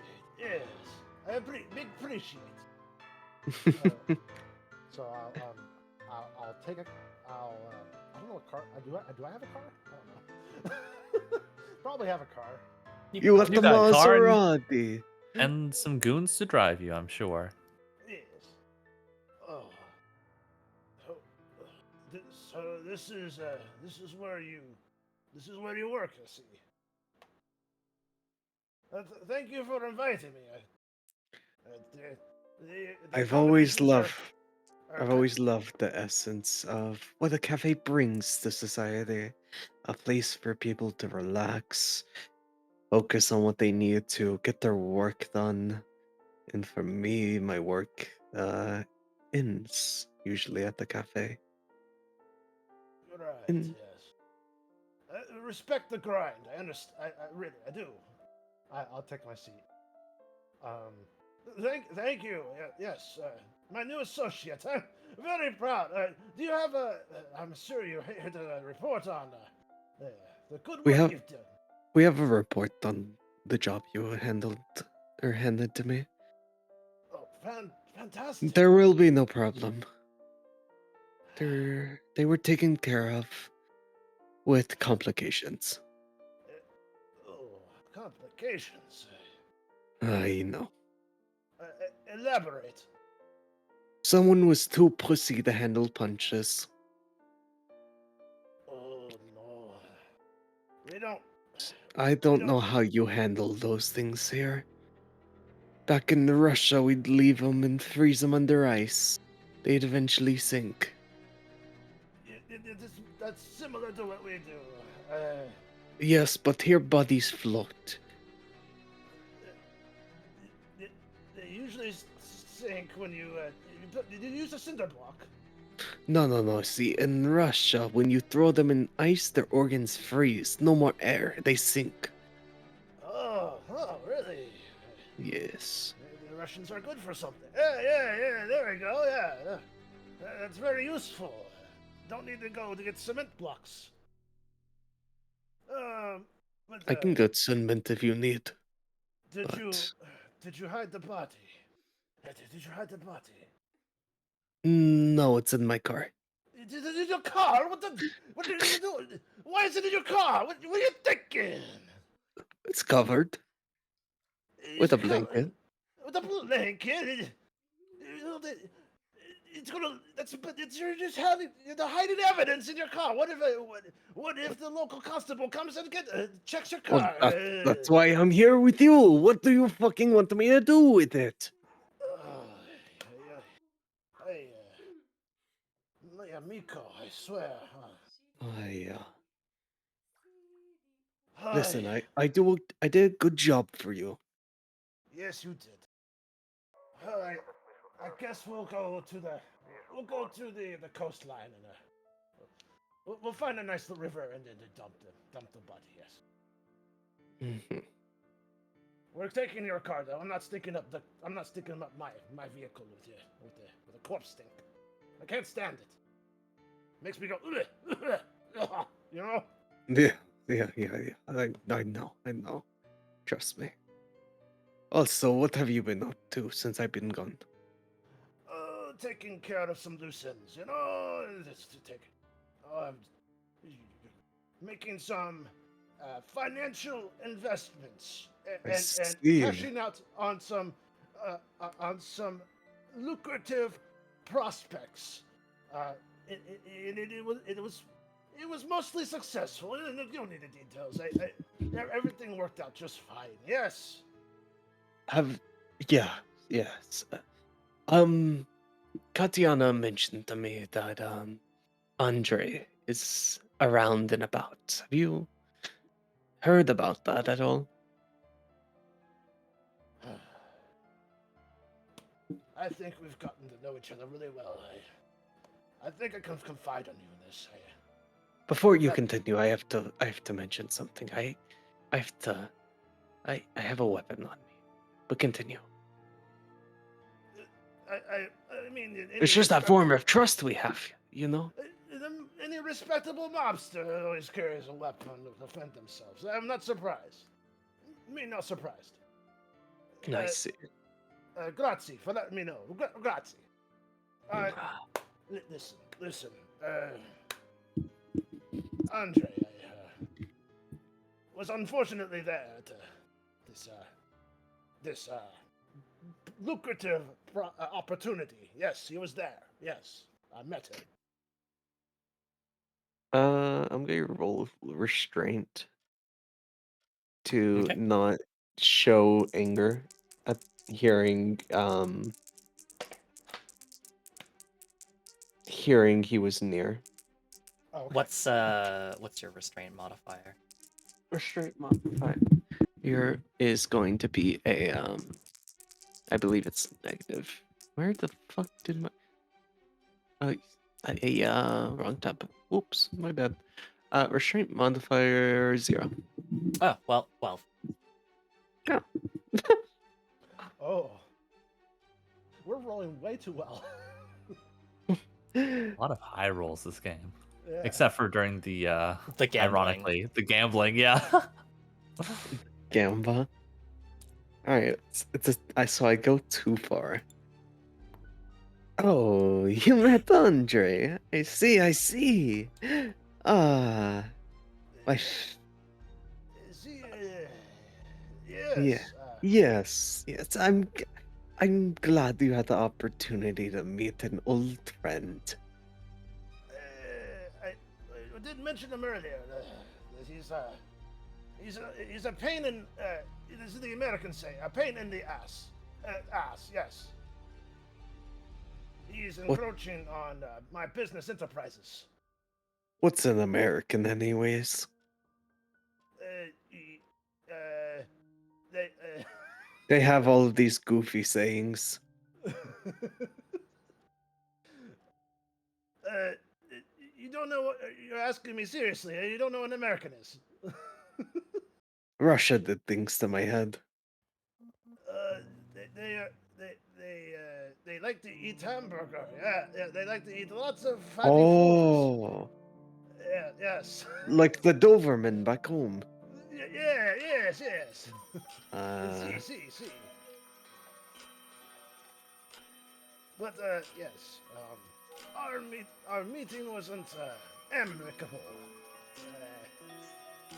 We almost, I almost lost my cool and shut his lights out. the first chance I get, I'm shutting that man's lights out. Did you know he talked to my wife the other day? The nerve! Oh, He bought her lunch and everything. it's despicable. Ay, caramba. I'm getting Spanish now. Ay, caramba. It's okay. We've been jumping around languages the entire time, I feel. Grazie. I'm just gonna start speaking Danish. You know. So you want to make a name for yourself? Why don't you take him out then? I stand up from the table and just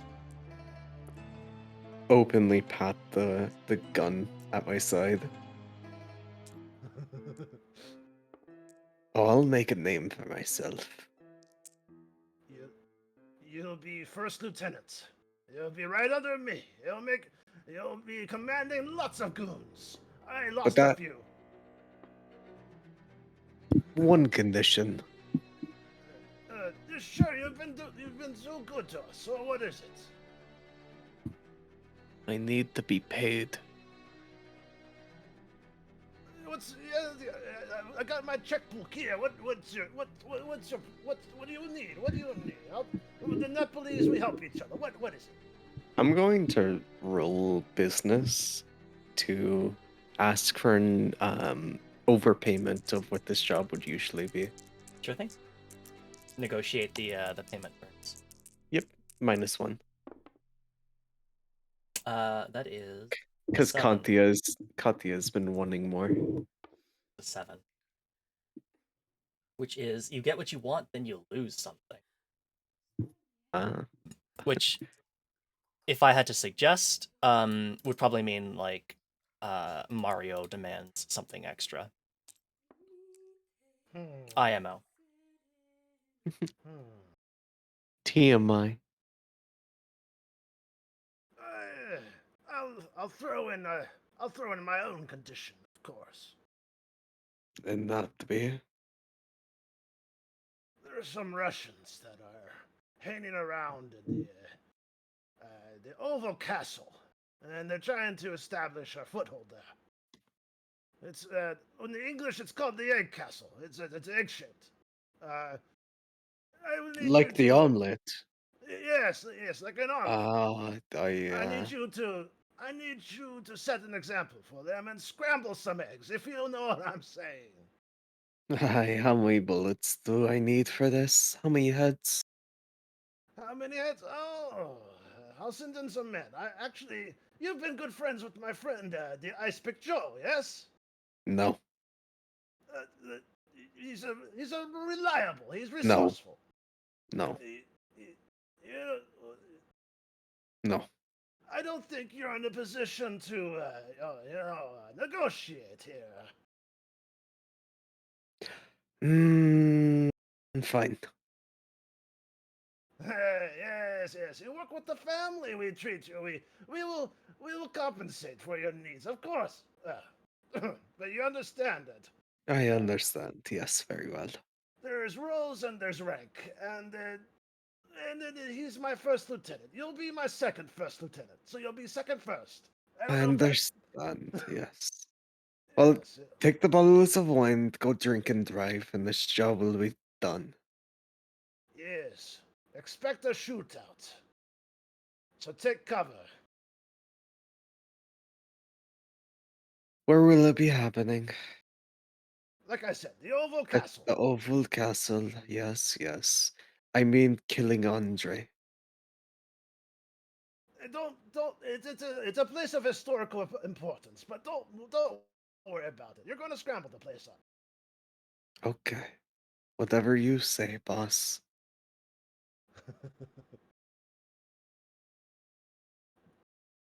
That's did you want to do anything else, or? Nah. Yeah.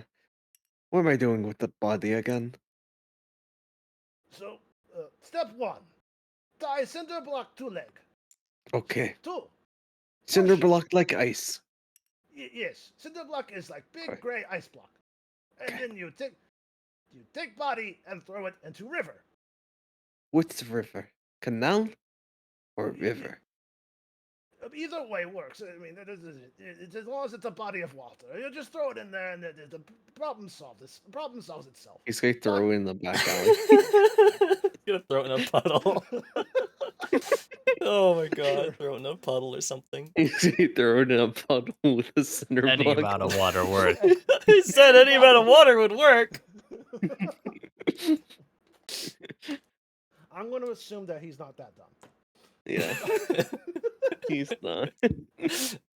But yeah. He said any amount of water. There's just the Oh. guy with a cinder block tied to him, sitting in a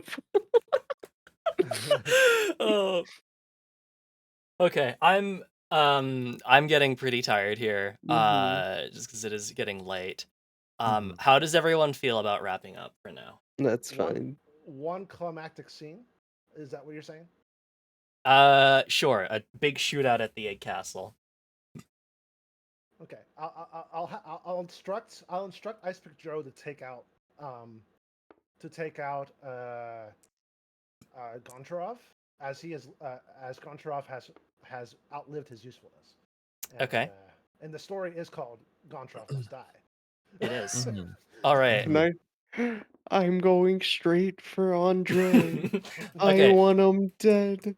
So you're gonna My wife. let's say real quick. Goncharov is going to go kill Andre, and then Icepick is going to clean up the mess and kill Goncharov. Mhm. Mhm. Yeah, That's there we the go. order of events in Mario's eyes. Yeah. So first, Goncharov manages to kill Andre because that's odd. On a climactic scene, no modifiers. Okay. So manages to ambush Andre and kills him. I don't know if you want to. I'm just saying, like, maybe like killed him with that pistol. How embarrassing. Died to a pea shooter. Truly, violence is not his strong suit. And then Icepick Joe is going to try and kill Goncharov. And he succeeds. Mm. As Goncharov stands over the body of Andre, he feels the icy cold metal of the ice pick sliding into his neck. It was only a hickey. Oh. So, apologies for wrapping up kind of real quick there, but what did everybody think of the game? It was good. I think honestly, It's definitely an interesting style of game, especially since it kind of has these characters that you're intended to play as, and it kind of has a general like theme for the plot of the story to go through, which is pretty nice. It helps keep it a little bit structured. With I know some of these other tabletop RPG games can be a little bit difficult to like find structure in some of them. Listen, Definitely agree that. I came in Mhm. last minute with no source knowledge to any of what this game is about. Mhm. Um, yeah, it was. Uh, It's Mhm. good when you're in character and you do a really bad Italian accent that sounds like Watto.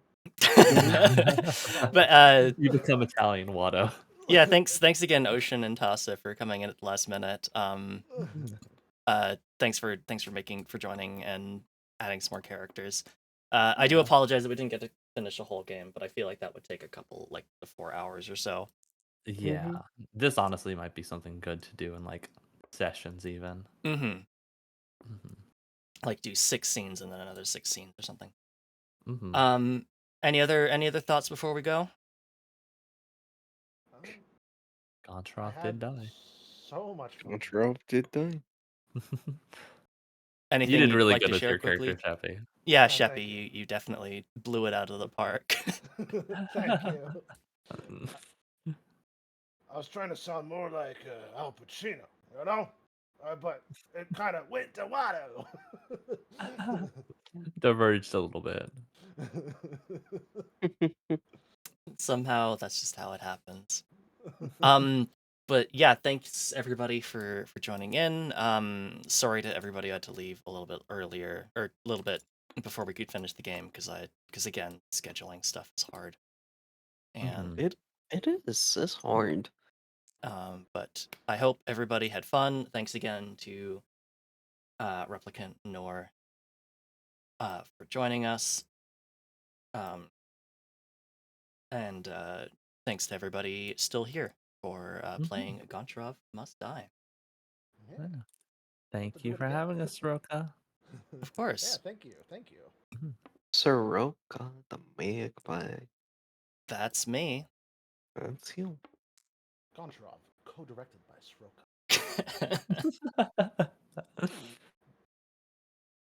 A movie that came out about 20 years before I was born.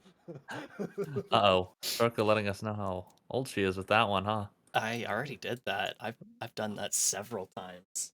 Fair enough. Yeah. I'm old. Mm. Fucking old. What's I need it like? I need Pat. I'm sorry. I need a copy of this VOD. I need to relive this. I need to. Yeah, absolutely. I will probably turn it Happy into a starring highlight. role. If you'd like, if you need to like download a copy, I can certainly export it to my YouTube and unlist it. And you can download it to YouTube if you'd like. Thank you. I'm just here for Trash Pals. I'm Yeah, just here. What a fun game, you know? Trash Pals was peak. It was great.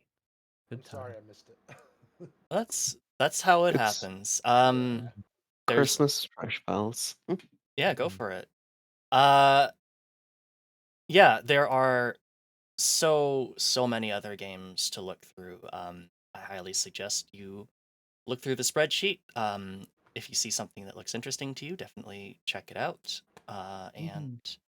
we'll just kind of keep making our way through the list of games. Mhm. Mhm. So Sounds good. thank you to everybody for joining. Did we have anybody any raid suggestions? Oh, Uh, I'm sure I have one. I know the Physicist is Brain doing Buddy. their Crypt of the Necrodancer run with a spooky week, day 3. Mhm. Yeah. Brain Buddies live, yeah. Mhm. Sure. Okay, we'll Brain, go raid Brain Buddy again. why is no one? Oh, it is Thursday night. Yeah, it's Thursday. I know it feels like Friday to every single one of us I'm right like, now. why? I'm like, why is no one live? It's Friday. Oh, it's not. I'm very glad that it's not just been me who's like, what the fuck? Why does it feel like it's been? It does feel that way, yeah. All right, let's go Well, ahead and pass you all off to Fizz, who is doing day 3 of Spooky Week, which was a donation incentive. Uh-huh. Currently playing Crypto the Necrodancer, which is very fun. So thanks again, everybody, for joining. Thanks, everybody, for watching and for donating, especially you, Martin Scorsese. But thank you, and probably see you tomorrow for a shorter day, because I know May is going to be doing some Mario Kart streaming later that night, Ooh. and I have been invited, so we'll be doing some of that afterwards. The So- Sleepy Panda? The Sleepy Panda, although not a Sleepy Panda for much longer. Exactly. Going to be a gambling bunny. Mm. So thank Lucky you all. GONCHAROV funny. Anyway. Thanks all for joining. We'll catch you tomorrow for probably just a couple solo games. Thanks so much and take care. Have a good night. Bye-bye. Bye-bye. Huh.